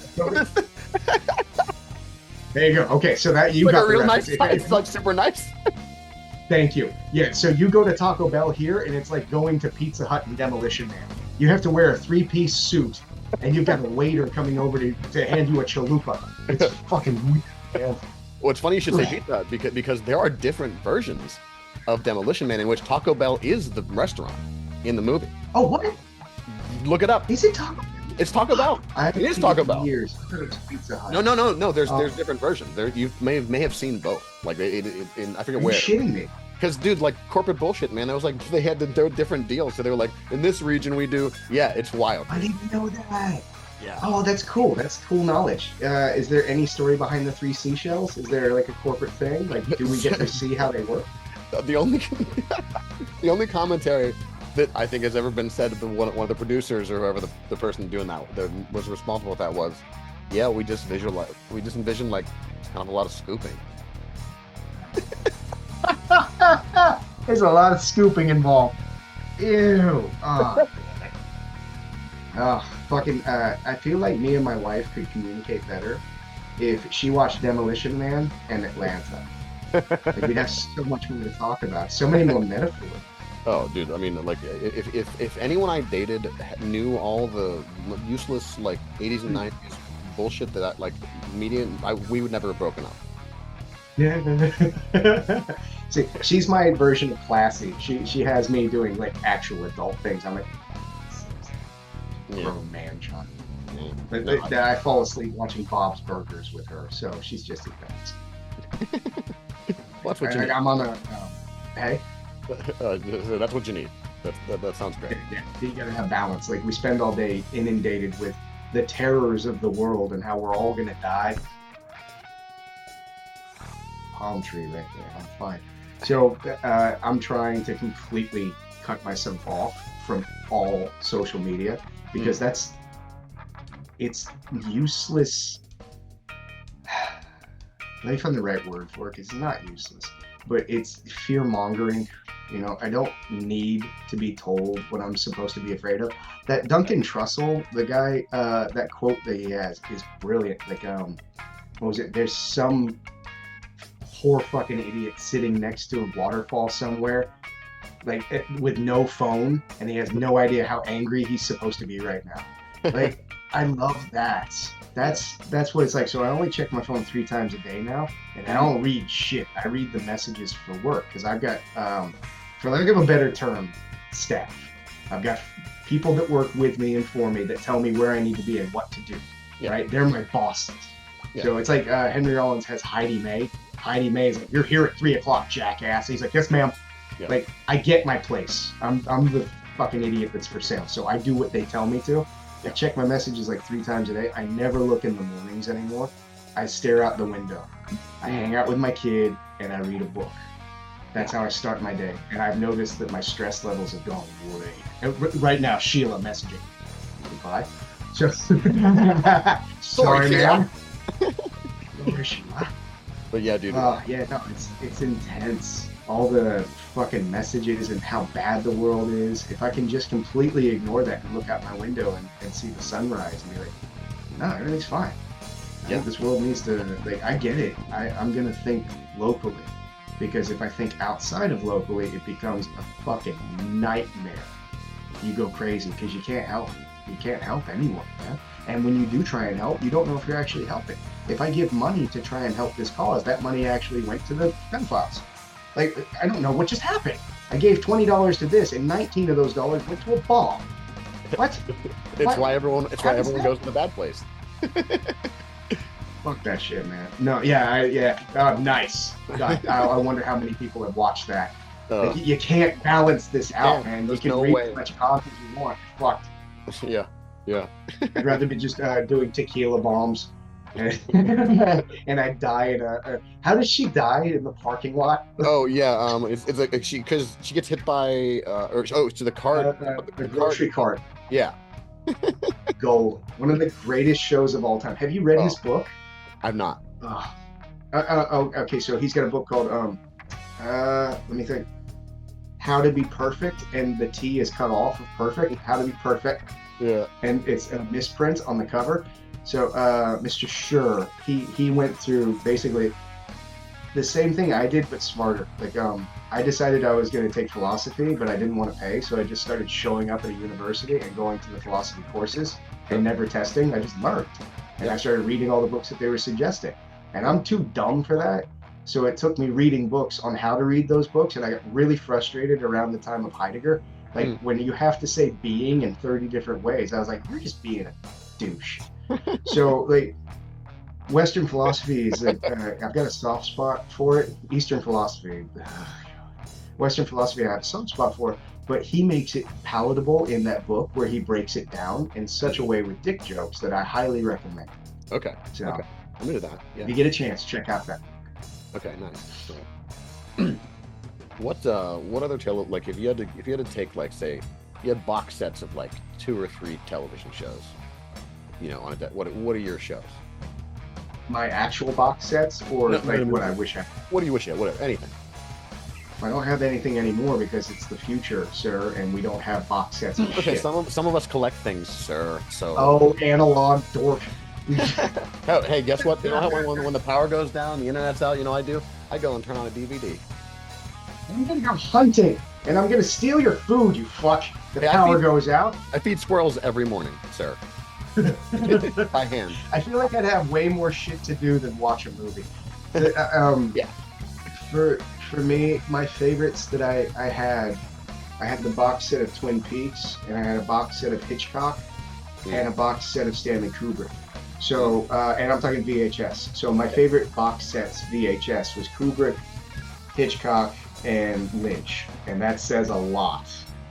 Yeah, that's fair. Yeah. And on the edge was Quackbusters with Daffy Duck, and Tim Burton films. So, for me now, box set wise, like Atlanta, I can rewatch the shit out of that. What else? I never watched the new season of David Lynch. Twin Peaks. I mean, like, it's okay. So if you, my wife loved the shit out of it. So, and I trust her. Plus, it had 9 Inch Nails in it. I'm a huge fan. Yeah. So I don't want to know enough because I feel like you can't explain the story or spoil it in any way. No, there's no way. Like, I'm gonna wait until my kid is not a toddler and I can sit down and pay attention and feel the show, because it's more feel than like decipher. It's fucking cool. But what else? There are some challenging moments in that show, I will tell you that. Like, just challenging as far as, and I like David Lynch, and like, my patience, I was like, okay, so we're still. He challenged your patience. I went to one of his art displays and it challenged my patience. It's a lot of layers to that man. Let me think. I don't know. I really like watching old stuff. I love Universal Monsters. I can always come back and watch the Universal Monsters. Yeah, I can always come back to Hitchcock. It's hard pressed for me to find a show that I actually like because no one does logical endpoints anymore. They have like half of a show and then it gets canceled and you don't know what happened. Yeah. You ever had that happen? Like The Last Man on Earth. Like that one annoyed the shit out of me because my wife convinced me there was a logical endpoint, because I always preamble everything like, does it have a clear ending? Right. Because if you do a Lost, to me, I'm furious. Oh, dude. Like, I spent years watching Lost. And then it's like, what's that show before Northern Exposure? By the way, Northern Exposure is my #1 favorite show, period. That's a great call. That's the greatest show of all time. And it didn't have a good ending, and I'm still in love with it. Yeah. The show Saint Elsewhere that they did before that, it turns out it was all fantasy. It was a dream of a small disabled kid. Yeah. Like, okay, I get it. You can pull that off one time, and anybody ever copies that, fuck you for copying that. And they did that with Lost. It was like, it was a dream. Wasn't that Dallas too? Didn't Dallas do that also? I don't know. I didn't watch Dallas. My mom watched Dallas. I remember that. I was sitting on her knee and she would watch that. Oh, well, there was one, and the one that did the same thing, but I thought they did such a nice job. Do you remember the ending of Newhart? I never watched Newhart. I don't know what that is. Like Bob. So there's the Bob Newhart show, and then there's Newhart. Oh, I never watched it. All right. Well, so anyway, in Newhart, like it turns out that it's him from the original show. It's a dream from his character. His character is dreaming So it's That's kind of cool. yeah. All right, I get Also, it. you haven't. How did you not watch Newhart? Like that's a you never watched Newhart or Bob New? You ever seen Bob Newhart do stand up or anything like? No, my entire youth was like after school would be Ren and Stimpy, Ninja Turtles. Ninja Turtles was in the morning, and Legend of Zelda, and then Ren and Stimpy was afternoon, and then that was like right after school, and then at nighttime I could get Simpsons and Northern Exposure, and I never stayed awake long enough to watch Picket Fences. Twin Peaks came in my teen years. Yeah. Wait. Ren and Stimpy, because that was on Snick in it originally. Like that was like a Saturday night. No, they had it in the daytime. So they had Nick on MTV. No, I'm talking about like Nickelodeon. Yeah. They had Ren and Stimpy in the afternoons. So I would get out of school, I would come home, and the three of us would go separate ways, and Ren and Stimpy would be on Nickelodeon just in time when I got home. I never missed it. I even had a T-shirt. It was like 10 times my size because they didn't make kids Ren and Stimpy shirts. I had like an adult Ren and Stimpy shirt. I loved that show. Okay, so I'm trying to think of like that. So maybe you might have been watching it like before it got banned. No, before they put it at the nighttime for the adults. Yeah. Well, there was a phase where it was just there. Yeah, because I think it was or maybe they put it on after it was on Snick original, like because like I don't know, like mid '90s it was on like late night Saturday night, right before Are You Afraid of the Dark, and then I think maybe afterwards they like put it on afternoons. I don't know, but I don't remember. It being distinctly remember running home to watch Ren and Stimpy. So if I'm wrong, I'm curious, but I would get off of the bus and go home as fast as possible so I can catch Ren and Stimpy. Maybe it was something else and I'm fucking this up. Because I feel like there's memories of me sitting on that shitty brown couch in the middle of the day on a hot, like almost summer, because it's the end of the school term, and I'm sitting there with the windows open and Ren and Stimpy. It's in my head. Yeah. So I might be fucking wrong though. I have been punched a lot in my life. Maybe it's scrambled with something else. Yeah, I mean it's possible. Like I just know the time period. I don't know when they might have started doing that. I don't know. But yeah, box set wise, Northern Exposure. So you did Northern Exposure. I didn't watch all the way through. I would like that. So I would think that was on when I was I think I'm like probably I'll be 40 this year, so I'm a couple years younger than you. So I think when that was on, I was like I would catch it like if I was like with my grandma or something, like it was on during the day, you know. But I don't think I could like no one in my family watched it, so I think I was too young to kind of like put it on myself. I wasn't in control of the television. No, dude, go out of your way and watch it now. Like literally every winter we rewatch it because like that show was kind of like just Chris in the Morning in general was kind of my gateway to a lot of literature. A lot of the books that I find like is like a part of me now came from that show. So all the things that they were like vaguely referencing and then throwing out little jokes here and there have become slow and steady like a part of my daily life. I have a lot of respect for that show and its writers. Not enough to watch the new shows because oh my god, I have no time. And it's like a what is it, like an espionage thriller or something? And I'm like, I'm not sure I care enough. Who's the creator of Northern Exposure? If I remember the name. One of them's dead. Okay. Because I don't. But I listened to the podcast Northern Exposed or something like that, where they got Maggie and Joel, and then they recap every episode. I'm saving all the episodes, and me and Eliza are going to watch each episode and then listen to the podcast once a week for the winter. And it's only like 6 seasons, but I've seen it 100 times. And every single year I've got to watch that show. It's comfort food for me. I have a bowl of fucking chili on a cold night and watch that. Heaven. Yeah. My poor kid. He's watching like 80s and 90s TV shows. I feel that way about K-pop Demon Hunter. Okay. Nice. I was just gonna say I feel that way about like 90s sci-fi shows like Babylon 5 or like yeah. Eliza loves that stuff, like Stargate and shit. She had me watching the one with the aliens. Oh, fuck. V? I can't remember its name. She's obsessed with that one. V? No. It was like a bunch of people. They're on a fucking ship or something. She loves it. I tried during COVID, and I was like, this is What else? What kind of ship is it? fucking spaceship. And they're like replicants or something. Or... Oh, Battlestar. Battlestar? Battlestar Galactica, that's the one. Yeah. They had the little half Hawaiian girl who looks exactly like someone I know. And then like what's the name of the captain? He had a cool name.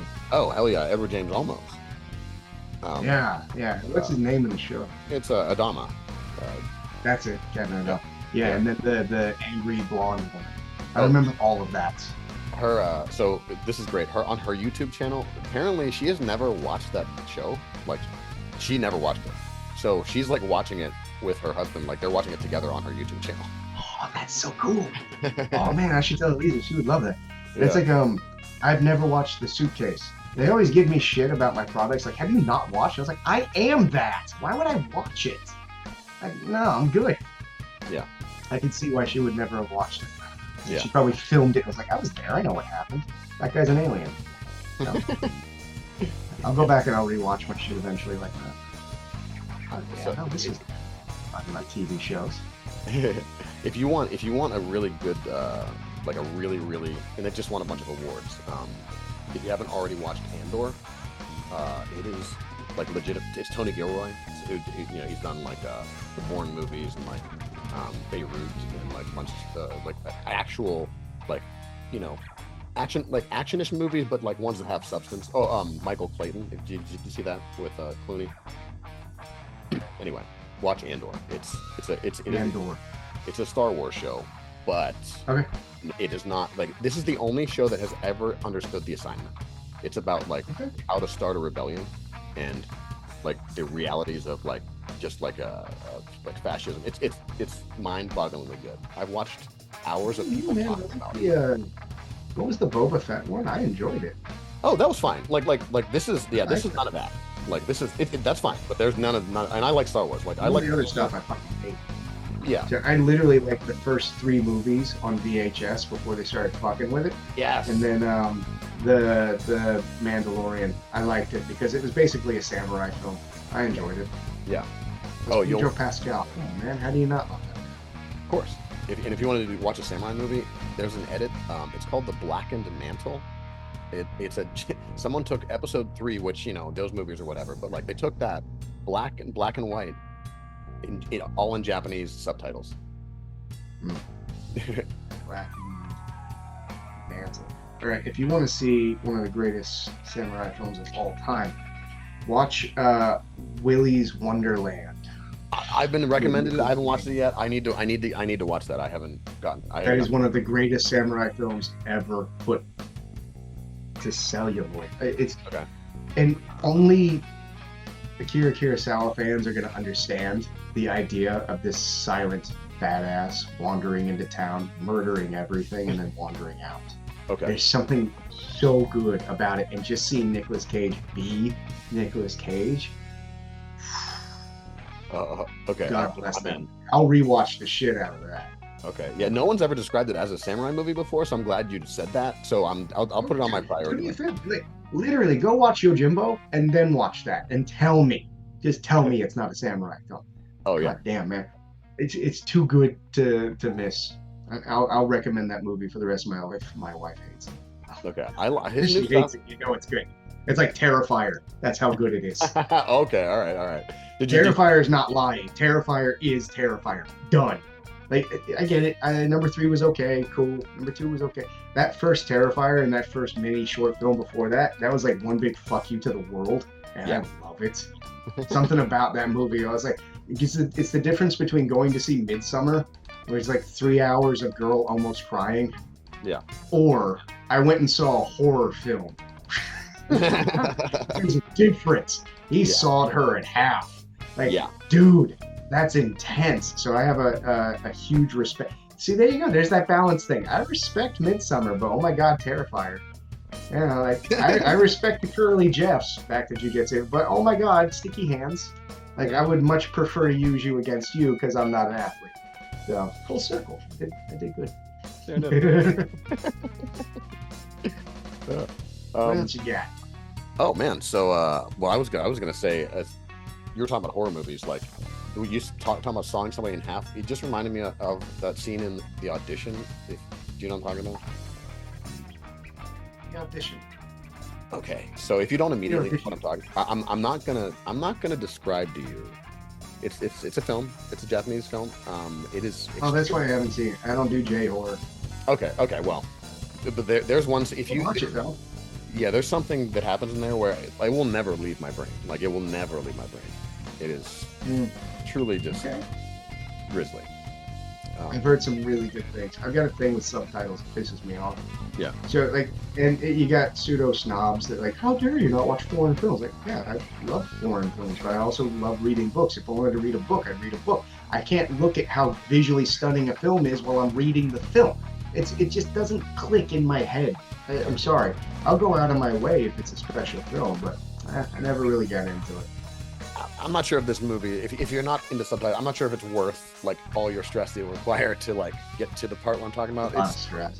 Yeah, Right. don't stress yourself about it. I'll rewatch stuff about the back rooms on YouTube. Oh man, did you see them coming out with the whole movie? Of course they are. And it's A2, so we'll see. Could be good, could be Midsummer. Well, so Shouldn't shit on Midsummer so much. No, film. I My wife's birthday was the other day. Yeah, no, good. And my wife's birthday was the other day, and they had like a whole witch theme, and I was like, "Are you guys gonna sew me up in a bear and burn me at the end?" And no one got the joke except for my wife. I don't prefer that. Like that movie from him, I thought his other ones I thought were like a little more interesting. Like even the witch. Like, Yeah, what else did he do? Forgot. The witch, right? That's the first one. I fucking hated the witch. Yeah. Sorry, and I get into a lot of arguments about this because I got friends that love and they'll die on that fucking hill. The witch sucketh, massiveth, dicketh. Oh. I sat there for like 3 hours. I was like, yeah, all right. The other one. It's the other. It's fucking Hereditary, right? That's the other one. Is that the other one? Fucking hated Hereditary. Sorry, I just don't like this guy's work. So, did he do The Lighthouse? Because I love The Lighthouse. Is that the same? I don't know. I mean, The Lighthouse was definitely something that was crazy. Like that was. Yeah, Lighthouse was insane. It wasn't slow and meandering. If you're slow and meandering, you lose me. And that's like, it seems pretentious to me that people sit like, you just don't understand. They're building tension for 3 fucking hours. I've been alive for 43 years. I have enough tension. Thank you. So, if it like Pluribus. I love Vince Gilligan, and I love his response to it because somebody made a joke about how like slow and meandering it is. He like filmed himself yelling at them, "I'm Vince fucking Gilligan. I'll do whatever I fucking want," and I love him for it. Yeah. But like literally, I fell asleep watching the guy wander. Like, dude, I only got so much time in my fucking day, and this is your version of entertainment. You're not entertaining me. Like, I'm not shitting on Vince. Oh my god, I'm not. He's phenomenal, and I'm sure he has a reason for the meandering for an hour. Yeah. But if I'm watching a movie and the setup isn't as good as the payoff, and I waited that long for the payoff, like, I would rather watch Terrifier. Sorry. Terrifier is like one big fuck you from the start. Yeah. From the credits open, the credits close, at the end you're like, damn. Yeah. Like that's the difference between listening to a Ramones album and a Tool. Just like, all right, cool. That was an hour. You're right. Like catchy riff there, right? And moving on. Yeah. All right. Hey, everyone's got their taste, man. You can have your Midsummer. I'm good. Yeah, that's fair. That's totally fair. No, as far as like a super duper disturbing movies. Peter T. Hooper. Peter T. Hooper? And Super duper Peter T. Hooper. Something like that. Have it. Son gets it. For some reason, like not as far as like as far as scare factor goes, but as far as thinking about horrific things goes, have you seen the movie version of like Salo, 120 Days of Sodom? Like because there's like the book by the Marquis de Sade, but then they made a movie. Dude, like, so my buddy, he helps to run the Vinegar Syndrome store here in Pittsburgh, and so he's all into horror movies and shit. And like that's one of those movies where it's like if you ask someone who knows about shit that's gonna make you want to vomit, like that's gonna be on your list of films for sure. Yeah, I'm good. I'm fine. Okay. I need a balance. I can't do like I've seen enough actual death, and then like comic death. Like I'll take comic death every time. I prefer my Evil Dead. That's you know, like that's as horrifying. I didn't like what's that torture porn stuff Eli Roth did? Yeah, Hostel. Yeah, I wasn't into it. Like I get it. I genuinely get it, and I like Eli Roth. Yeah. But no, I wasn't too into it, man. Like I need my weirdness weirder. You know, like I said, like I want more Evil Dead and Terrifier than I want Hostel versus the whatever Sodom and Gomorrah stuff. What's it called? Oh, it's called Salo, S-A-L-O, the 120 Days of Sodom. What's the movie about the Marquis de Sade? I love that movie. And it's got like Jeffrey Rush, I think. Who was it? It's not Immortal? No, I can see him. I know. I can see him in like that kind of get up. Marquis de Sade movie. I know what you're talking about though. It's a TV series. Pull that shit up, Jamie. Yeah, it's called Quills, and it's got. Yeah, I was correct. It was Jeffrey Rush. I love Quills, the movie about Marquis de Sade. Okay. That's a good movie, right there. Okay. Everybody out there that cares about film should see that. I'll give book and film recommendations until I die. It's way better than talking about the coolest submission and the guy who won that imaginary contest that we make up rules for every 6 months. Dude, yeah, no. Honestly, that's why I like to do this podcast, because this is really a selfish endeavor. I just get to talk to people who I just get to talk about this sort of shit with like people who I way more fun, man. Like if there's any way that we can put Divine as the back screen instead of Divine, if like Ursula the Divine, like Divine, that would be John Waters Divine. John Waters Divine, of course. Flamingos. Yeah, John Waters Divine eating a dog turd. I think that's the level of gayness that I love. I'd have to find a direct be offensively gay. Like, yeah, just fuck you. How dare you possibly tell me how to enjoy my sexuality? I love John Waters in a deep fucking way. So I want to bring that one out as much as possible to the public. So every time anything Greg Araki or John Waters comes into my newsfeed, I hit that little spin button so I know it's going to show up in your newsfeed. So I got like 130,000 people inundated with gay porn now, and I'm loving it. Oh God, I love like Splendor and Doom Generation, The Living End. Like, queer cinema is phenomenal. I just don't. People missing out on it because of the Manosphere. I want to bring it back hard. Dude, like people who I don't understand people who don't want to have fun.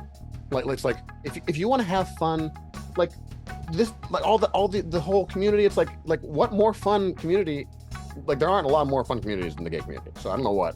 You know what I mean? All right. So this comes to a very a genuine conversation of masculinity being frowned upon for so long, and just the idea of you're not allowed to be a man because that's offensive. And now they've doubled down by coming back and being uber men. So thanks for ruining that on both ends, guys, because it's completely fine to be masculine. But then let's define what femininity and masculinity is. So and then we get lost in the minutia of your hims and zims and she's and z's. Like, I'm not putting up with you wanting attention. You stop that. Well, I'm going to call you whatever your name is. Sure. I'm not going to pronoun you. No, I'm not. And that's not me being rude. That's me being lazy. Like, you're not that special to me. If you're special to me, I'll go out of my way. But you got to earn that shit, Tiger. Oh, sure, sure. Yeah.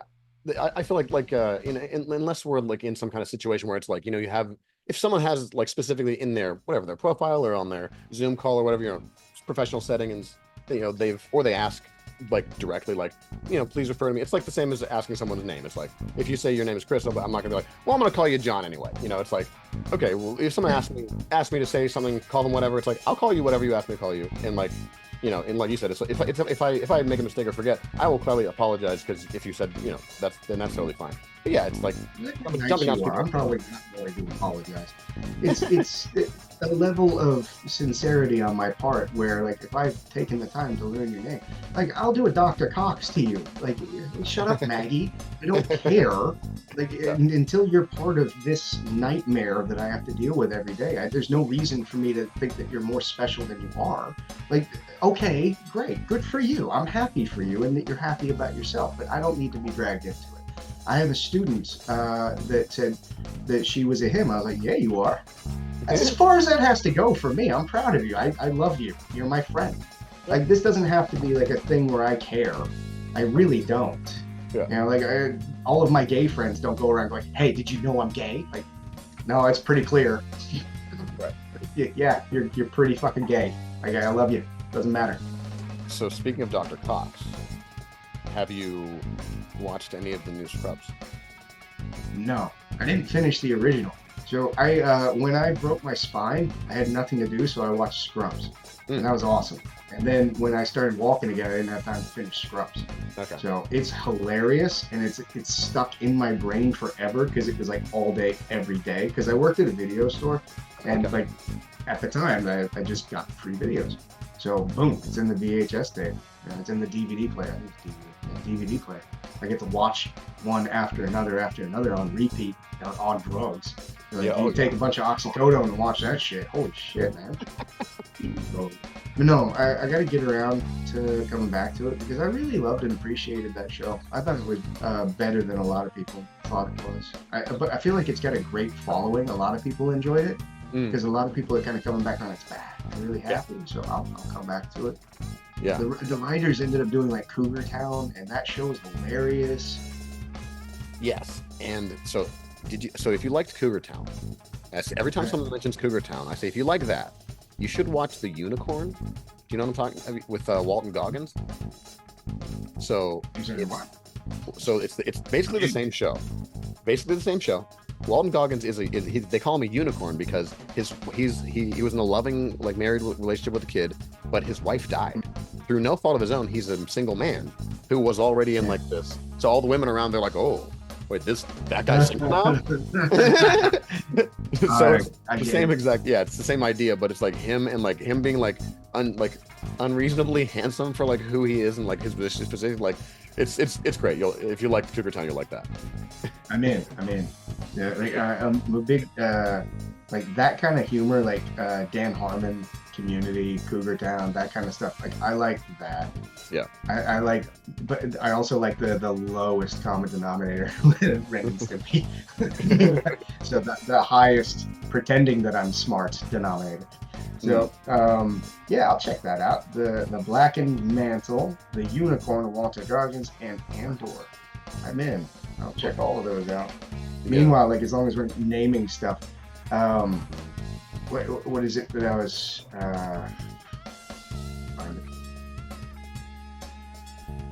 trying to convince somebody to watch this movie the other day.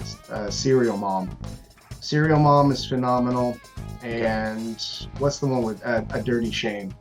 So A Dirty Shame and Serial Mom, I think those are movies that everybody has to see at least once. Okay. So who's in A Dirty Shame? Have I seen that? How old is that? That's those are both John Waters movies. I just keep telling people, and check out Doom Generation. I was gonna buy A Dirty Shame. That's the one that's there's like an NC-17 version, right? Yeah.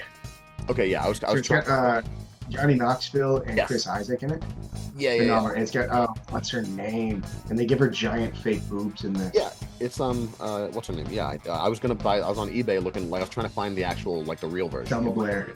Yeah. Tracy Ullman, Selma Blair. God bless John Waters. Yeah. Well, again, anytime I can push anyone towards queer cinema, I'm down. Oh yeah. Yeah, I was gonna buy that like fairly recently. It's funny you should say that because that's like probably in my shopping cart on eBay like right now. Get the NC-17 one because they start talking about double deckers and like just naming terrible sexual things, and by the end of it you're like, oh my god, I didn't know that one. Solid humor in that film. I remember when I was looking for that, I was also. Do you remember the show Strip Mall on Comedy Central? with No. Julie Brown, like the comedian Julie Brown. It's very similar to like that vibe of like the dirty shit. Like it was really strange. But that anyway, yeah, I will watch Dirty Shame as soon as I possibly can. Got it. Yeah. I was more of a Kids in the Hall. There you go. Yeah, no. Kids in the Hall. Yeah, I was doing that with a stick, and nobody got the joke. I was like, I'm hitting your head. I'm hitting your head. I was filming that for social media when the guys were sparring. Nobody got the joke. I was all alone. We used to watch the shit out of that show, because that show was on Comedy Central like every day, all day. So I watched that show. Brain Candy? Yeah, dude, amazing. It's an incredible movie. Have you seen The Wrong Guy? Okay, it's Dave Foley. So it's the exact same plot as The Wrong Man, the Hitchcock film, The Wrong Man, but it's Dave Foley, and so he walks in on his boss having been murdered, and so in the whole murder is captured on video, so no one that is after him at all. But he's an idiot, so he like goes over and like freaks out and like grabs the murder weapon and is like doing all this stuff, and like he like runs away. He thinks people are after him, and like meanwhile the real killer is like next to him on this whole weird journey, and he thinks that they're after him, but they're really after this other. It's amazing. It is unbelievable. I'm in. I will watch that. Yeah. I love Dave Foley. Oh man. Yeah, this is me talking big talk, man. I wish I could watch anything. Mostly, like, my day is just constant work, and then I finally get my son into bed, and then I'm in bed, and it's over. Yeah. I haven't watched it. The only time I watch anything is when I'm on the road, and it's only on the plane. Yeah. That's it. Once I get off the plane, it's back to work. So yeah. I'm waiting for a work-life balance that'll never happen. I can watch something. My wife gets to do cool stuff. She works from home and gets to watch things she wants to watch while she's working, which is what I used to do when I drew comic books. That was awesome. Now... Wait, I didn't know you drew comic books, because I used to run a comic book podcast. How do you not know that? I thought you talked to Brian. I did, but we can only talk about, so we only talked for an hour, or like maybe a little longer. So like we didn't cover all the possibilities. Like, yeah. I've done a million things in my life. One of them was drawing comics. Nice. So, I enjoyed the porn store better. The porn store stories are way funnier. Sure. So I ran a bunch of porn stores in Australia for years. Okay. And one of the comic books I drew while I was working in a porn store. Okay. So I would do the night shift until like 3 a.m, and I'd have an easel in front of me and a computer screen, and I'd be watching Mystery Science Theater or The Simpsons, and then I'd just draw the book. So, did you ever see the movie Repo Man? With Emilio? Yeah. I did the sequel to that with the director as a graphic novel. It's called Waldo's Hawaiian Holiday. Oh. So I took the script for the film that never got filmed, because they had Willem Dafoe and Emilio and a couple others lined up to do it, and then they wouldn't back it, so the script sat there with a bunch of illustrations, because Alex Cox would draw his scripts, and I was like, I can redraw that into a comic book. So I just started doing it, and I sent him a couple pages, and he was like, oh my god, I love this, and we just did it. Wow. So that's out there floating around. You can probably find that on eBay. Okay. Cool. Yeah, and most of my stuff was like, I was drawing illustrations for a company called Drawing Book back in the day. Okay. And I would do, what do you call it? I forgot. Things for commercials and shit. Like Doritos and Tic Tacs and whatever. And then I would do engagements where I'm there drawing stuff for people that are giving me ideas to come up with ideas for ideas, and then I ate lunch and shit. Comic books is way more fun, and horror movie illustration stuff that I was doing for horror movie magazines. That's for a long time. Nice. Yeah. Nice. And Gary Pullen got like super famous super fast. Now I was like, oh, he's way better than me. So I just backed off and watched him flourish. And I came up with a whole bunch of comic book artists that are actually super famous now. So they're well known in the industry. Okay. And they were like mentors and friends back in the day. There's only like one or two of them to talk with, because the comic book industry is just as stupid as the Jiujitsu industry. Dude, my buddy. It's not one. Yeah, no, my buddy runs a comic book shop, and he still does, but he used to be much closer, so we used to run the podcast out of there, and so I got to see close up all the dumb shit that... Oh, dude, they're all retarded. Everyone thinks that they're special. Like, it's weird. Every fishbowl you go into, everyone thinks that they're the most important fish in that bowl. And that bowl is not well regarded outside of that bowl. Nobody knows your hobbies, and nobody cares about Electra number 14. Like, no one cares about the cool new inverted submission that you've created that you're gonna hit live in competition. Yeah. These are two very dumb hobbies. So I did enjoy the art and getting to concentrate on making that book, and I also enjoyed the book. Like, I had a few people have read it and gone like, oh, I really like that. Most of them are like, I don't get it. I was like, did you get Repo Man? Shut up, man. Like, Repo Man is one of the greatest films of all time. Like, explain it to me. Yeah, okay. He flies off in a car. Emilio. Solid film, great soundtrack. I actually was lined up to make a soundtrack for the comic book with everyone covering the original soundtrack to Repo Man. So that was really cool. Yeah, that would have been a great soundtrack, but it fell apart just like the comic book did. That sucks because, like, I mean, that sounds like a great idea. Like, there's some other, like, movies that were like that got a really good comic like sequel, like Big Trouble in Little China. I don't know if you've read that one. There's a sequel? Dude, yeah. No, I didn't know there was a sequel. I'm in. It rules. It fucking rules. They did like a sequel to Escape from LA, and it was like Escape from Florida or something. I haven't read those. Yeah. The only comic book / movie that I've ever admired. Well, first off, there's a comic book that became a TV series that I hate the series, and the comic book still rules, and I wish everyone would read The Preacher from start to finish, every single possible page. Yeah. And then Southland Tales. I love that Southland Tales was like part 3 of a comic book and no one gets it. Even if they read the comic book, it still makes no sense. It's one of the greatest films of all time. It's genuinely like, I keep trying to explain to people how important that film is and no one's listening. Dude, you just made my friend's like I'm gonna show him you saying that and he's gonna like lose his fucking goddamn mind. Like, he loves that movie so much. And he's like, no one understands the movie and it's so great. What shits me is that, like, I have friends that love Donnie Darko because it's so weird, it's so experimental. I love the director. Have you watched Southland Tales? Oh god, that was terrible. What's wrong with you? That is like his magnum opus. I would watch a sequel. I would watch everything. If they release the unedited version that's 4 hours long, I will rewatch that shit. Everything about that movie is perfection in my eyes. If you had to like rank films, like Repo Man and Southland Tales sit together perfectly. As the ice cream truck full of guns kind of lifts into the air, if they had a little green car in the background flying by, I'd be like, I feel so at home in this film. It's like Philip K. Dick. Everything about this is perfect to me. I don't know. I'm in a very small group of people that appreciate that film. Tell your friend he's a genius. I will. I sure will. You mentioned Fight Club one time. It's, oh, I love Fight Club. No, you don't get the dark humor between the two. This is a comedy. It's a comedy right there. This is high arts. This is the world coming to an end, not with a bang, but with a whimper. Something beautiful about that. Yeah. There's also did you read Fight Club? Before The Rock was even fucking famous. How good is that? And then Buffy's a fucking porn star. Everything about that. God damn. Yeah, dude.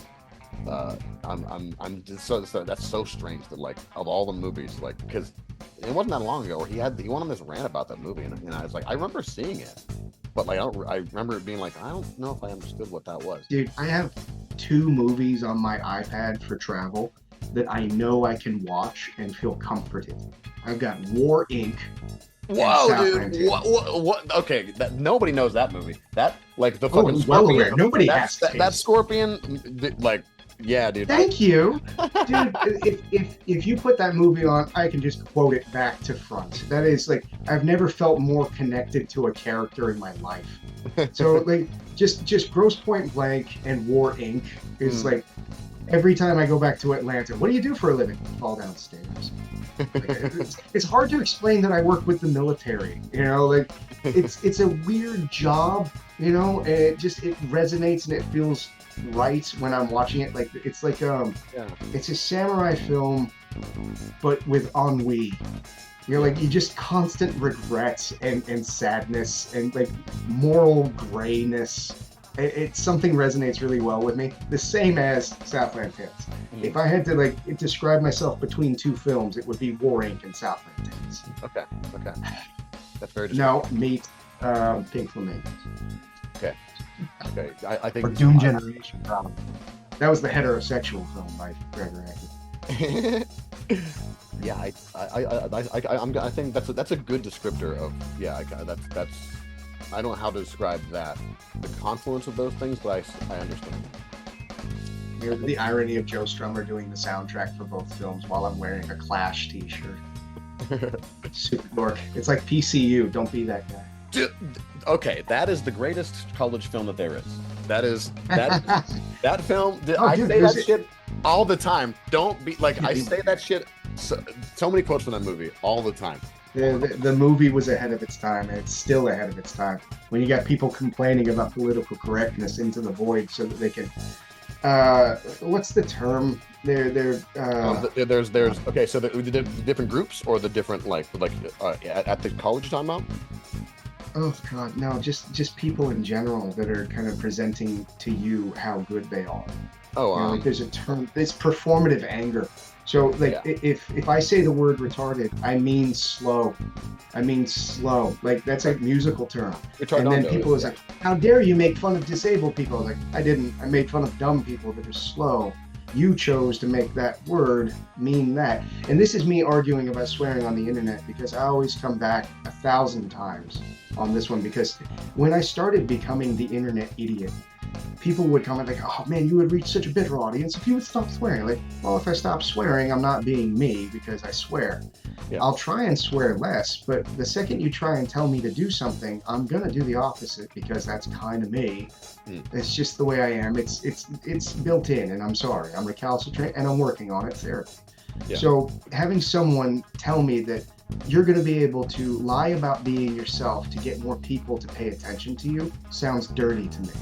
So if I should act like not me to get more attention and money, like that's all I'm hearing from you. But then I had someone say it in a different way that makes a bit more sense, like you're caring more about yourself and your feelings than their feelings. And then I double down and think about it. If you decided that a word hurts your feelings, that was your decision. So if I say badoomph and you're triggered because your dad used to say badoomph to you when he hit you in the head, I can't be in charge of that. So I'm stuck in the middle on that one, trying to be a better person by not swearing. Yeah. Nah, as much as I can. So it's something that so actually something happened to me at work when I was emceeing one time that specifically about the word retarded. So there was this lady who would, because I swear all the time. Because there's different swears for different, So anyway, this lady, she came up to me afterwards, and I at some point she was like, hey, at some point during the show, and this lady was so nice. She came to the show every week. She like supporting and like being very just wonderful lady. And she was like, so you said the word retarded during your show. And so my son has this disability, and like we run this group, and I was like, I'll just stop you right there. I'm sorry, and I won't say that again. And so that was kind of why. I try not to say, because we grew up in the same, like, dude, that was like that, and calling stuff like all that shit was like built into my DNA, like just imagine it's like, dude, fucking retarded, like. But her saying that to me, I was like, okay, yeah, that, because like just she's staring me in the face, like look at me, and I'm like, okay. You don't have to even tell me not to say that. I'm just gonna not, because I don't know who is, you know what I mean? And that's kind of very commendable. So with me, on the other hand, a lot of people get mad at things, and it's performative now. They're pretending to be mad about something so that they look like they're a better person than you. And I don't like that. It makes me uncomfortable. If somebody says, hey, could you please not do that? It makes me uncomfortable. Of course. That is not a problem for me, and I understand that. But I'm also not running for Jesus. So I am probably going to fuck up 1,000,000 more times before I die, and it wasn't personal, so please don't take it personal. But if you choose to take it personal, that's your choice. So I can't help that. I can try and be a good person. I can lead by example. Now, leading by example means, did I kill anyone today? No. Did I do anything horrifying? No. Did I make a naughty noise come out of my mouth? Several times. Yeah. Now, if you don't want that, I'm just the guy on the internet. You could just stop watching. That's Absolutely. fine. And I am going to genuinely try and do better because I'm representing something more important than me very soon in the future. And very soon in the future, when I announce what I'm representing that's more important than me, I'll do it without dick jokes. But for now, people can deal with Chris trying to come to terms with being Chris, because I'm thinking more about the future of my son seeing this kind of stuff and going, oh, that's why Dad doesn't swear anymore. I was wondering, because all he did was swear like a sailor because he grew up in Australia where it's completely normal to swear like a sailor when you're 80 years old playing bingo. Of course. Dude, there are women out here that will make you feel horrible just because, okay? I'm used to it and the rest of the world's not. When I was living in Arizona, I would say cunt because cunt is a normal word here. I mean super normal. Someone's grandmother will call a child, oh, look at that little cunt. Oh, yeah. Like, that's normal here. You take it to America and somebody wants to shoot you. So different places, man, different vibes. No. So I tried to get my shit in control when I was over there. It didn't last long because people started laughing more than being mad. But yeah, I can understand it. But performative anger is something I'm not going to get behind. And I get it. Like, cool, you're a white knight and you're going to save us all by showing us how good you are. Yeah. Yeah. And and I guess, I mean, just from my personal perspective, like, I just have to deal with hearing a lot of people say things where it's like, so actually a great example was I was describing to somebody, a white guy who was telling me, I was telling him like fucking white guys. Someone telling me like, they had sent me a video of like someone who I know, like, doing some like super racist shit, and I was just like, okay. And then like I was telling this person, and they were like, wow, man, like, I can't believe you were so patient about this. Like, if I were you, I would have just like fucking lost my shit. And I'm like, let me just stop you right there. If you think my patience is because I'm naturally a patient person, that is absolutely not the case. Like, I'm not a patient person. It's like this sort of thing is so normal to me. Like, I deal with it so often. It's like, I'm not like, your surprise just gives you away. Like, I'm like, no, what, you think I would act that way because that happened? Like, no. That's so anyway, that was kind of like my descriptor, where it's like sometimes people don't realize like what, you know, someone's whole kind of what they're dealing with all the time, where it's like, oh yeah, I knew. You're patient because like this isn't even nudie. It's just like run of the mill. You know what I mean? Yeah. So yeah, that's anyway. Sorry, that's one of the reasons why I guess I am careful about what I personally say a lot. You know, and also just like when other people hear me talk, especially teaching jiu-jitsu and stuff. Like I don't know. It's like swearing. Totally like fuck, shit, like hilarious, awesome swear words. Even like if you're in Australia, like fucking yeah, of course. But like if it's like a group of people targeting it, I guess what I'm saying is like that's when I kind of like shy away from, you know, from those swears. Yeah. Yeah.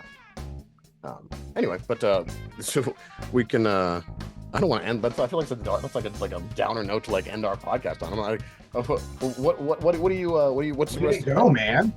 Fuck that up, didn't you? No, like because I was describing saying the word retarded. I remember talking about this the other day, because using the word retarded, I think Josh Homme said something about when he says slowing down the notes, it means retarding. You're slowing it down. We chose to use that word as a derogatory slang, as opposed to mentally disabled or handicapped. Right. So it's like the George Carlin bit about like you're not going to say the word kill. You're going to say 30 other things before the word kill. Yeah. I want the truth, man. Like, if you're slow, you're slow. It's just me saying you're stupid. It's not me putting down anybody who's disabled, and that's not their choice. Sure. So, and that can be one of those hills you die on thing, or you can just stop saying it. I've never had to go out of my way and stop saying it. Yeah. So if it ever comes up in a conversation where a polite woman asks me to stop saying it, and I politely go, you know what? For you, I will kill a bull. I'm down. You know, like for a lot of people, I'm gonna kill a bull for these days. Most people are just in it. I'm a little bit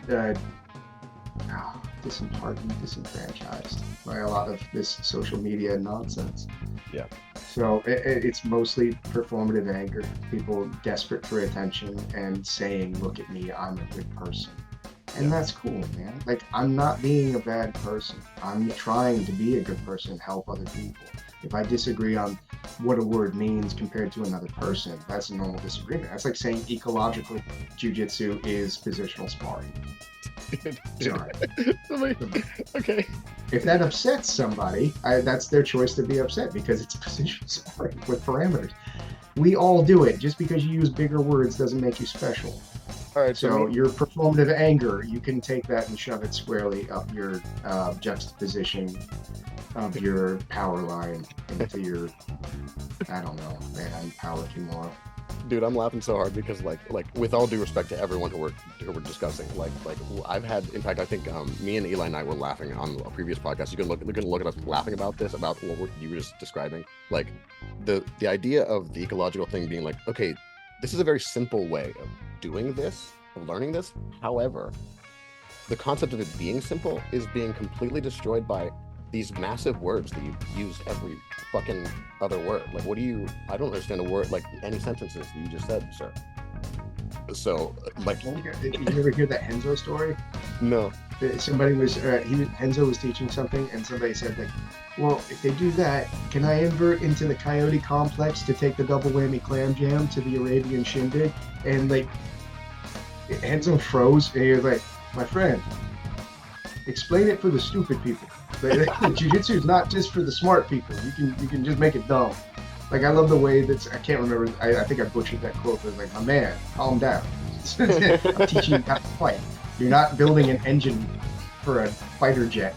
Like, I get it. And it became one of those things where using big words to teach nonsense. Like, man, you're very important and I'm proud of you. You do. And meanwhile, I'm the idiot that's just like swearing. So, like in the last podcast I did, like one of the guys was like, the character that you've created for your brand, and I was like, oh really? I put a lot of effort into this one. It's like, oh, we all know you've made this to start to get attention. I'm like, yeah. I've been quietly at work in my tool shed on this character for quite some time. I don't get it, and Jiu-Jitsu is becoming just the dorkiest pile of crap, man. And I want to do the right thing, and I want to preserve my preferred version of Jiu-Jitsu, which is not everybody's. And there's some people that want to diminish it because they don't understand it, or they're not allowed to learn it or something. I don't know, man. Like, their friends make fun of it, so now they have to make fun of it. Like, it's okay, man. You can just do your thing. I'm gonna be over here teaching exactly what I wanted from the start. It took me a decade to get to, and I'm gonna teach it as dumb as possible because I'm not smart. I don't need 3,000 fancy words to say put arm here now, lean left. So whatever, man. I'm excited for you to whatever your announcement is, because I feel like I'm just starving on a desert island with being the only, like, not the only person, but like I'm the only enthusiast of doing it this way, around like this area that I'm aware of, because like people have told me the same thing where they're like, oh, no one has ever showed me that before. I'm like, yeah, I know. Yeah, man, I want to make sure this gets like clearly preserved. And like, oh man, quick story, because I'm sure somebody out there has listened this long and wants more Hickson stuff. Yeah. I was with Hickson a couple weeks ago, and we're all in a group together discussing a certain position. And when we named the position, like, we all looked at each other like, are we calling it that? Is it modified mount? Is it technical mount? Is it side mount? And we started naming like 30 different names. And then we're all looking like, all right, we got to put this thing in stone so that, like, when we teach it, someone doesn't get confused by the game of telephone. You know, like, if I say modified mount and you say technical mount and you say S mount, but S mount is high with the leg like this, and we get this weird thing where people are teaching things out of order and it makes no sense. That's kind of what's happened with Jiu-Jitsu, where it's just a mad scramble of submissions now, as opposed to, if I maintain the middle and you roll on your side, I can choose to modify the mount, or technical mount, or side mount, or S mount. And we're all like yelling at each other. And then we look at Rickson, like, what do you want to call it? He goes, it's mount on the side. I was like, that doesn't help. So now we have a new one. It's mount on the side. So like, just trying to preserve this version of jiu-jitsu clearly for other people that don't like, it's so ingrained into him to go like, it's this. And he knows exactly what he means right now. But then I'm done. And it's like, and you say S mount, I'm like, which side mount? Which mount on the side? And we all look at each other like, I don't know what to do with my hands.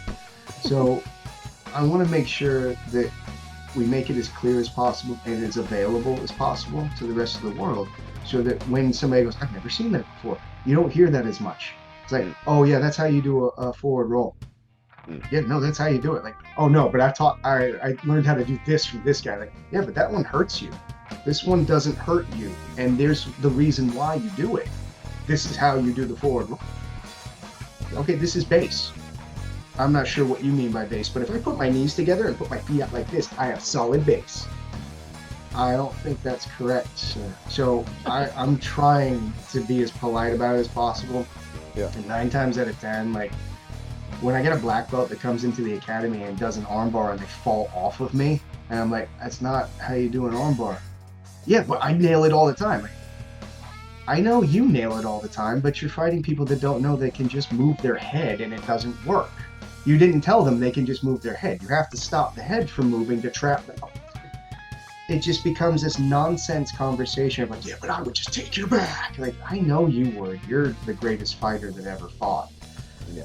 But I'm going to make sure that this is as clear as possible before I'm dead, so that maybe I've done a good thing for the community at large, as opposed to I have a wall full of medals for beating up people that don't understand they can just move their head to get out of the arm lock. Right. Yeah, that's a better end. Yeah. Also, I'm going to keep saying retarded. Ah, throwback joke. Well, I was gonna say, so like one of the what you're describing, like, made me think of, so that Rickson seminar I was discussing was like, the way I think of it is all those fundamentals, like the connection and the base and stuff. That's like the arithmetic, you know. But like, if I don't understand those things, I might be able to do all the other techniques. But like, if I do understand those things, I don't need to know any techniques at all. Like, they just present themselves. That was very succinct, and thank you for saying it without doing anything rude. Dude, just watching, like, go watch Rickson teaching in Hawaii in 1991. It's on YouTube, and he's teaching the same thing to this day. And you can lead a horse to water, but you can't make it drink. I was sitting in the car with a friend of mine complaining that I took someone that I really care about to go and meet Rickson. Like, he's in the room. Like, he's trained with him. He hasn't trained with him. He's been in the room that the guy owned. Right. I took him with me, and he complained about the private lesson. I was like, does he not understand how important what he just learned was? And he said, immortal words, like, you feed the hungry, not the bloated. So if I'm presenting this, and 100-something thousand people are going, holy crap, that's all I've ever wanted, thank you so much. And you got one ding-dong that goes like, I'd kill you. I got 100,000 people over here that are really happy about the fact that I shared something important. So that I can balance that out now. Because back in the day when it was like 4,000 I hate yous and 20 thank yous, I was like, this job is not worth it. And now it's like a billion thank yous and constant notes of like, thank you so much for preserving actual jiu-jitsu for combat and blah, blah, blah, blah, blah. Versus like, dork. Like, all right. Like the cool kids table is over there and they're throwing an apple core at me every once in a while. Like, ow, the fuck was that? What did I do? Sorry, I just don't want to sit with you. Bottle kids over here. These people are way nicer. These people have taste in film. Let's go do ERT. Yeah, I do find the people who are receptive. I'll probably be on it in a week. Yeah. I feel like people who like to go into the jiu-jitsu that live this way that we're talking about also do tend to have much better film and book recommendations. Yeah, dude. Oh God, man! If you can't tell me the last book you read, I don't want to hang out with you. Like, there's not a lot of wordplay that's gonna happen. Like I have a friend who is an author, and I enjoy his company because he has a wonderful sense of humor, and we get to talk about like weird things as opposed to that hot chick you want to bang. All right, man. Oh, It's dude, great. I love hanging out with you. Yeah. You wouldn't believe what I banged this weekend. Like, oh, tell me all about it. Fuck me. I want to ask people if they've seen the like have you seen Carl Sagan describe what a fourth dimension would be like? And like let's talk about that. Shit like that. I feel like I am living in a Bill Hicks bit. It's like, get ourselves a reader. Like, oh shit. My bad. I didn't mean to fucking, I don't know, just not be you. I don't know. It's disheartening, but I feel like there's something coming back around. And I just want to make this version of jiu-jitsu presentable in a way where people start to understand it and they don't look at it like they're being sold a used car. Like this is the product and you gotta buy it, and then we'll do the sport. Like, I don't want to do the sport, and I get it. If you want to do it, we should have it available, and we should be able to have those parameters. Like, every school should offer all the versions, right? Yeah. But if I want to teach, like, I don't want to teach 30-step leg locks anymore, man. And guess what? I used to be that guy. I used to teach all that stuff. I used to know that stuff and care about that stuff until I learned that it was my fault for getting in it to begin with. And that's why we don't positionally dominant. I just want to make sure that Gracie Jiu-Jitsu gets a good name attached to Rickson, because Rickson's got a lot of dignity and honor to him, and it's not just a sales pitch. Yeah. It's not just a name that he's trying to make money off of. Like, he believes in what his dad was trying to do, and I believe in what he's trying to do wholeheartedly. I'm here to sharpen that blade. I'm here to share it and pass it down to new generations, And if I get to find something new along the way, I can't wait. I hope I get to add something to this, but I think the only thing I've been able to add is big jokes. Hey, important additions. But also, like, what you're describing, it's so. The thing that made me initially, I was like, why? So if Rickson's jiu-jitsu, everyone says if it's like so much crazier than everybody else's, why? Do people know some of the other Gracies a little bit better?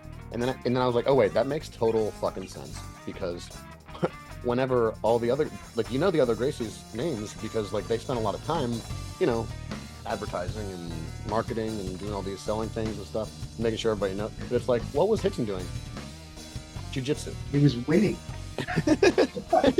So, oh man, I was working with a guy that just like he was just complaining about the fact that he doesn't understand business. He doesn't understand this, and I was like, dude, it's the same as me.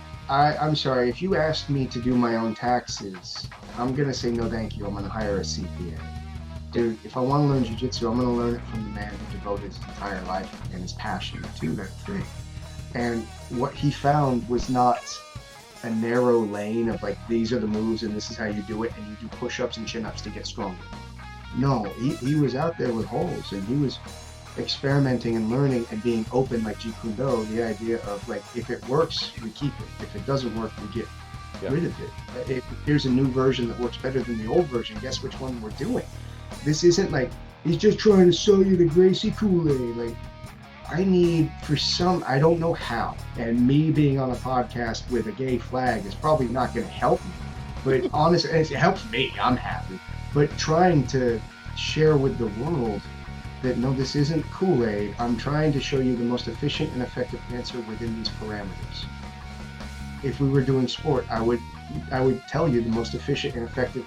Like, let's say in the sport of jiu-jitsu, Mikey, the Italian kid that I always mispronounce the name, I'm married to an Italian, I can't even pronounce it. He went on a tirade at some point, somebody sent it to me, he's like, sitting down is the smartest thing to do because all we're doing is trying to take each other to the ground to begin with, or cut out the middle man. And I'm like, I agree, under the context, that is correct. When you sit down, the other person has to engage with you having sat down. So if you are rational, and instead of going like, I want to go to Valhalla with the takedown, blah, instead of manosphering it and pretending to be tough when you probably don't even do takedowns, The idea of the takedown was to get a dominant position on top. Now, what if your dominant position in competition was for you to drop down a level and attack the legs because you're very good at leg locks? That's smart. That's him being smart within those parameters. Now, if you talk about Gracie Jiu-Jitsu for self-defense, is that smart? No, because you're going to get kicked in the face. Okay, like understanding distance management, base, connection, control of the middle, clinching, disengaging from a clinch, or taking the clinch to the ground. That's a whole nother art. If I wanted to like triple down on winning in a competition, I would have to triple down on the idea of the K-guard. Period. You have to understand K-guard because it's a part of the problem that we've created for this game. Sure. It doesn't diminish K-guard, but are you going to do K-guard when you're getting punched in the face? No, you're going to worry about getting punched in the face. I'm more passionate about the whole guard for the sake of the title of guard than I am about winning something. And there's nothing wrong with winning a thing. Good for you, that's cool. I'm not a winner. You can throw some apple cores at me from the pool kids table as much as you want. I'm the one that didn't want to get my face caved in. That's why I started. And then I ended up getting injured repetitiously on a weekly basis, constantly injured, being told that I was learning how to defend myself when all I was learning was how to force an attack. So I want to preserve that version. And if that makes me not cool, I'm very okay with that. So I think my whole life was building up to being not cool on a stage. So, okay, I'm going to make sure that I give Gracie I'm going to try and push Gracie Jiu-Jitsu in a way that's more presentable than, I can't find the right words without offending every single human. I want it to have dignity and honor. Sure. I want to do the right thing by Rickson and preserve his version of Jiu-Jitsu. And that's all I'm doing, and that's not me living off of a name. That's me hunting for what I wanted to begin with and now showing it the respect and the reverence that it deserves. Yeah. That's not me like holding a patch and going, I trained with him in 1983. Yeah. Dude, I get it. You're tough. But be tough. I want to make sure that Gracie Jiu-Jitsu, the idea, is preserved. Yeah. And it like I can feel the sincerity, not just because of what you were saying, but because, like Brian said, right? Something similar, very similar. Just being like, this isn't about like the name. This isn't me. Like, I like that guy, and his jiu-jitsu works, and I owe it to him to make sure that people like that. I owe it to him. Who's Ryan? No, I said Brian. Brian. Brian. Right, yeah. Dude, like I started because I wanted to learn how to defend myself. Because someone I looked up to, who I thought was super smart, said, this is the best way to defend yourself. I was like, oh, he's smart. I'm going to listen to him. I'm going to do it. Yeah. And it was not what I wanted. And it's not what I wanted. So I'm trying to make what I wanted. So, like the whole idea of representing and being a black belt under Rickson. Like you get complaints from, well, who did you get your black belt from? Like, from Chris. But I work and train with Rickson. So I'm under Rickson. That doesn't matter because you're under... No, I'm pretty sure he's under him now too. Like we're both under him because we chose who our instructor is. If you train with like Michael in his garage somewhere in Utah, God, I guarantee there's a Michael in a garage in Utah. I'm just pissed off. The world's so fucking small. If you got your black belt from him, like, okay, good. I hope you preserve and represent him the best to your ability. Man, like I'm doing the damn best I can, and I'm on a world stage where people are yelling at me like I'm taking one for the team on this one. Jumped on a fucking grenade, like oh my god, sorry, I tried to share something that was very useful that no one ever gave me because they were too busy trying to count their medals and trophies on. Yeah, It drives me crazy to hear that like you took someone to train and hear knowledge from directly from Rickson and they didn't appreciate it. Like I would murder a human being to be able to have a lot that. of people don't appreciate it, man. It's not cool.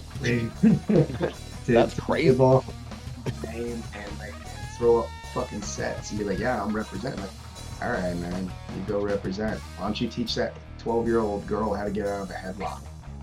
Like, come on, man, do some work, do something good for the community. I think that's more important. I would rather work in women's self-defense and helping teenagers learn how to stand up to a bully. Like that's way more important. Oh my God. The way Vini teaches, by the way, Vini Fonseca is a genuine good representative of what we're trying to achieve. And when he teaches a child how to stand up, look them in the eye and go, I don't like that. You don't speak to me like that. Stop it. Or it's going to get worse. Your call. Like just that alone has died. And it's become like, oh, dude, I want air jail. Oh, like, all right, man, I'm not digging this. This has become football. Yeah. Oh, dude, it's cool, man. You go do you. I want to preserve the idea of like defending from the bullies. And it's ironic that jiu-jitsu is filled with bullies now. It's a full irony on that one. Yeah. Well, it's good practice. I guess. Yeah. The community at large, you're like, oh, I take him, and then they never show up. So. Yeah. Yeah. That's okay. I'm not going to jail. I'm not going to air jail. Got a lot of work to do. Well, I think I mean that's a pretty good like almost 2.5 hours. So I should probably stop. I gotta go to work. I gotta go to work soon anyway. But no, dude, like that was I appreciate you taking the time to hang out and bullshit. I'm glad that I feel like Brian was correct. Like you know, this similar wavelengths. Yeah, some of that. Yeah. Scissor Circuses, yeah. I'm just happy I got to do a podcast with the pride flag in the background. I'm proud of you. Fuck yeah, dude. Well, it makes me happy that you are proud because I mean that's that like we need this is what we need, I think. And if it makes people uncomfortable, then they can get the fuck out. I'm okay with uncomfortable. What's the RT stand for? Oh, Radical Trivia. So that's my nice. That's my trivia company. That's my Dude, I want to do a trivia question with you before I go. Ask me some shit. Dude, okay, so let's see here. I get his lunch and phone calls after this. Okay. Oh fuck! I'll just pull up. I got the games right here on the computer. I'll just pull one up, and so the people watching this on YouTube will actually see what the sheet looks like. But I'll pull out just like any. If I know any of it. Let's see. I'll try and do a fun one. Let's see here. Okay. So here, we'll do a movies by character. So you're gonna name the movie. The clue is going to be. It's going to have some characters that are not from the movie that is the answer. They are played by the actors in the movie that we're talking about. Okay? So, it sounds... You'll get it. So check it out. Name the film. The clue is Abraham Lincoln screws the Riddler out of a lot of money, then murders him. Name the movie. No. Do you want me to give this a look? This is not trivia. This is too hard for my dumb brain. So the person who played Abraham Lincoln in the film screwed the Riddler out of a lot of money. And now I have to pick which Abraham Lincoln and pick which Riddler. Yes. You mean Riddler rather like Jim Carrey? So now somebody who played Lincoln. I don't know anyone who played Lincoln. I'm not gonna watch a movie about Lincoln. Jesus. There's probably like Daniel Day-Lewis. Okay. All right. Okay. All right, Daniel Day-Lewis screwed somebody out of money. The one with oil. I don't know. There will be blood. You got it. Yeah. I do things. I know stuff. You got it. Yeah. There you go. The Riddler's not Jim Carrey. It's the chubby face kid. Yep. All right. Cool. I get things. Yeah. That was complicated. Yeah. Next. Well, also like you would be working with like say this is at like a restaurant or a bar, so you have like 1 or 2 or 3 or 4 other people helping you out. So like it's usually a team effort. It's difficult to play by yourself. I did a quiz the other night at my wife's birthday. It was all about witches, and I nailed it because I know everything about witch movies. I was like Aubrey Plaza, Aubrey Plaza, Aubrey Plaza. Bette Midler, Aubrey Plaza. So speaking of witches, can we agree that what's her face is now she has both the power of all the main goth people of the 90s within her. Jenna Ortega now has the power of both Winona Ryder and Christina Ricci in her because they've all she's played. I don't know, man. I'm a Fairuza Balk kind of guy. Well, I was going to say that the only thing she hasn't done is they need to do a new craft, and she needs to be in that shit. You put her in the craft. No, you just put Aubrey Plaza in every role. To all the roles in the Plaza craft can are Aubrey play- Plaza. She plays all the roles in the craft. Oh, that's hilarious. I'd be down for that. Hell yeah, I'd be down with that. All right, well, we gotta stop talking. So, but, All right. we'll maybe do it again sometime. It was a lot of fun talking to you. Sure. So thank you for. I don't mind. I'm sure I've offended a whole bunch of people with this one. Good. That's what we want. You know. Yeah. I'm down. The internet runs Okay. on hatred, right? Call me anytime. We can film it, and I'll do something stupid. Awesome. And then, if you have more info about the training group and what you guys are working on, please. Oh, I should probably do that podcasting. All right. So you go to BJJ Project, and you can see me teaching. You go to Instagram, and you can see me not sparring. You can go to YouTube, and there's a million nice comments.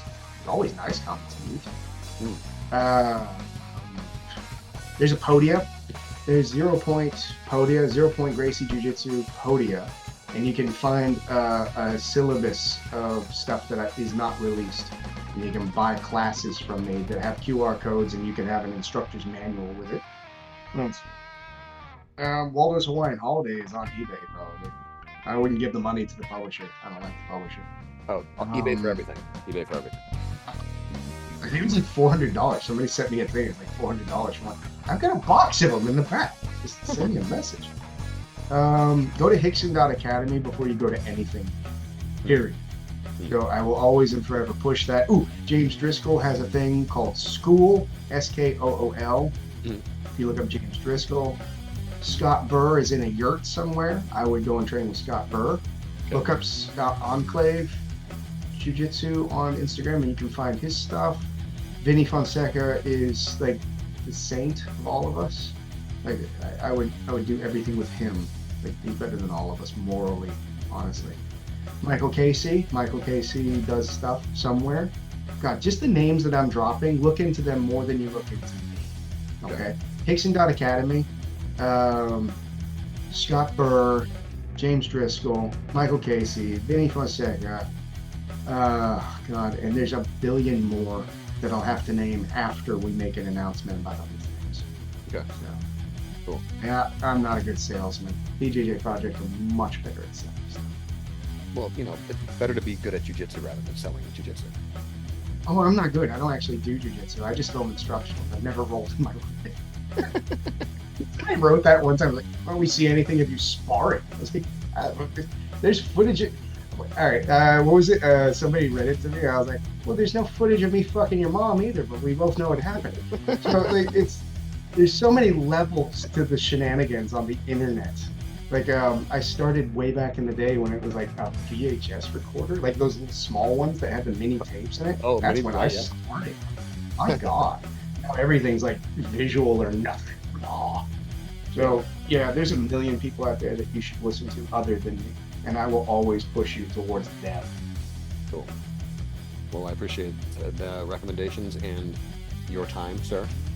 Thank you so much. Thanks. It's very kind of you. And what is your actual name? Jared. Well, Nick was easy. There we go. I didn't know if that was a logo for something or Star Trek. Jared, it was a pleasure. Thank you very much for your time. I really appreciate you caring enough to call me. So that was cool. Absolutely. Yeah. And hopefully we can any friend of Brian's is a friend of mine. Brian's super cool, man. Oh yeah, we had a ball talking, and I do want to visit him. And actually, if you ever, you guys are ever going to be in the same place, I know Arkansas, man. Jesus Christ! If I got out of the South, I'm not coming. Well, if he's going to meet you somewhere else, then you guys let me know, and I'll show up too, and then we'll have fun. You know what I really want to do? I want to stand in the drizzly rain and look at like dead trees. Hey, we got a lot of rain around here. We got so much rain. Dude, it is like living in an Alice in Chains album. I'm fine. I will take my vacations in those albums. Thank you. But no, I would actually do anything for Brian. If he wanted me to come out, I'd do it again. I'd do it for him.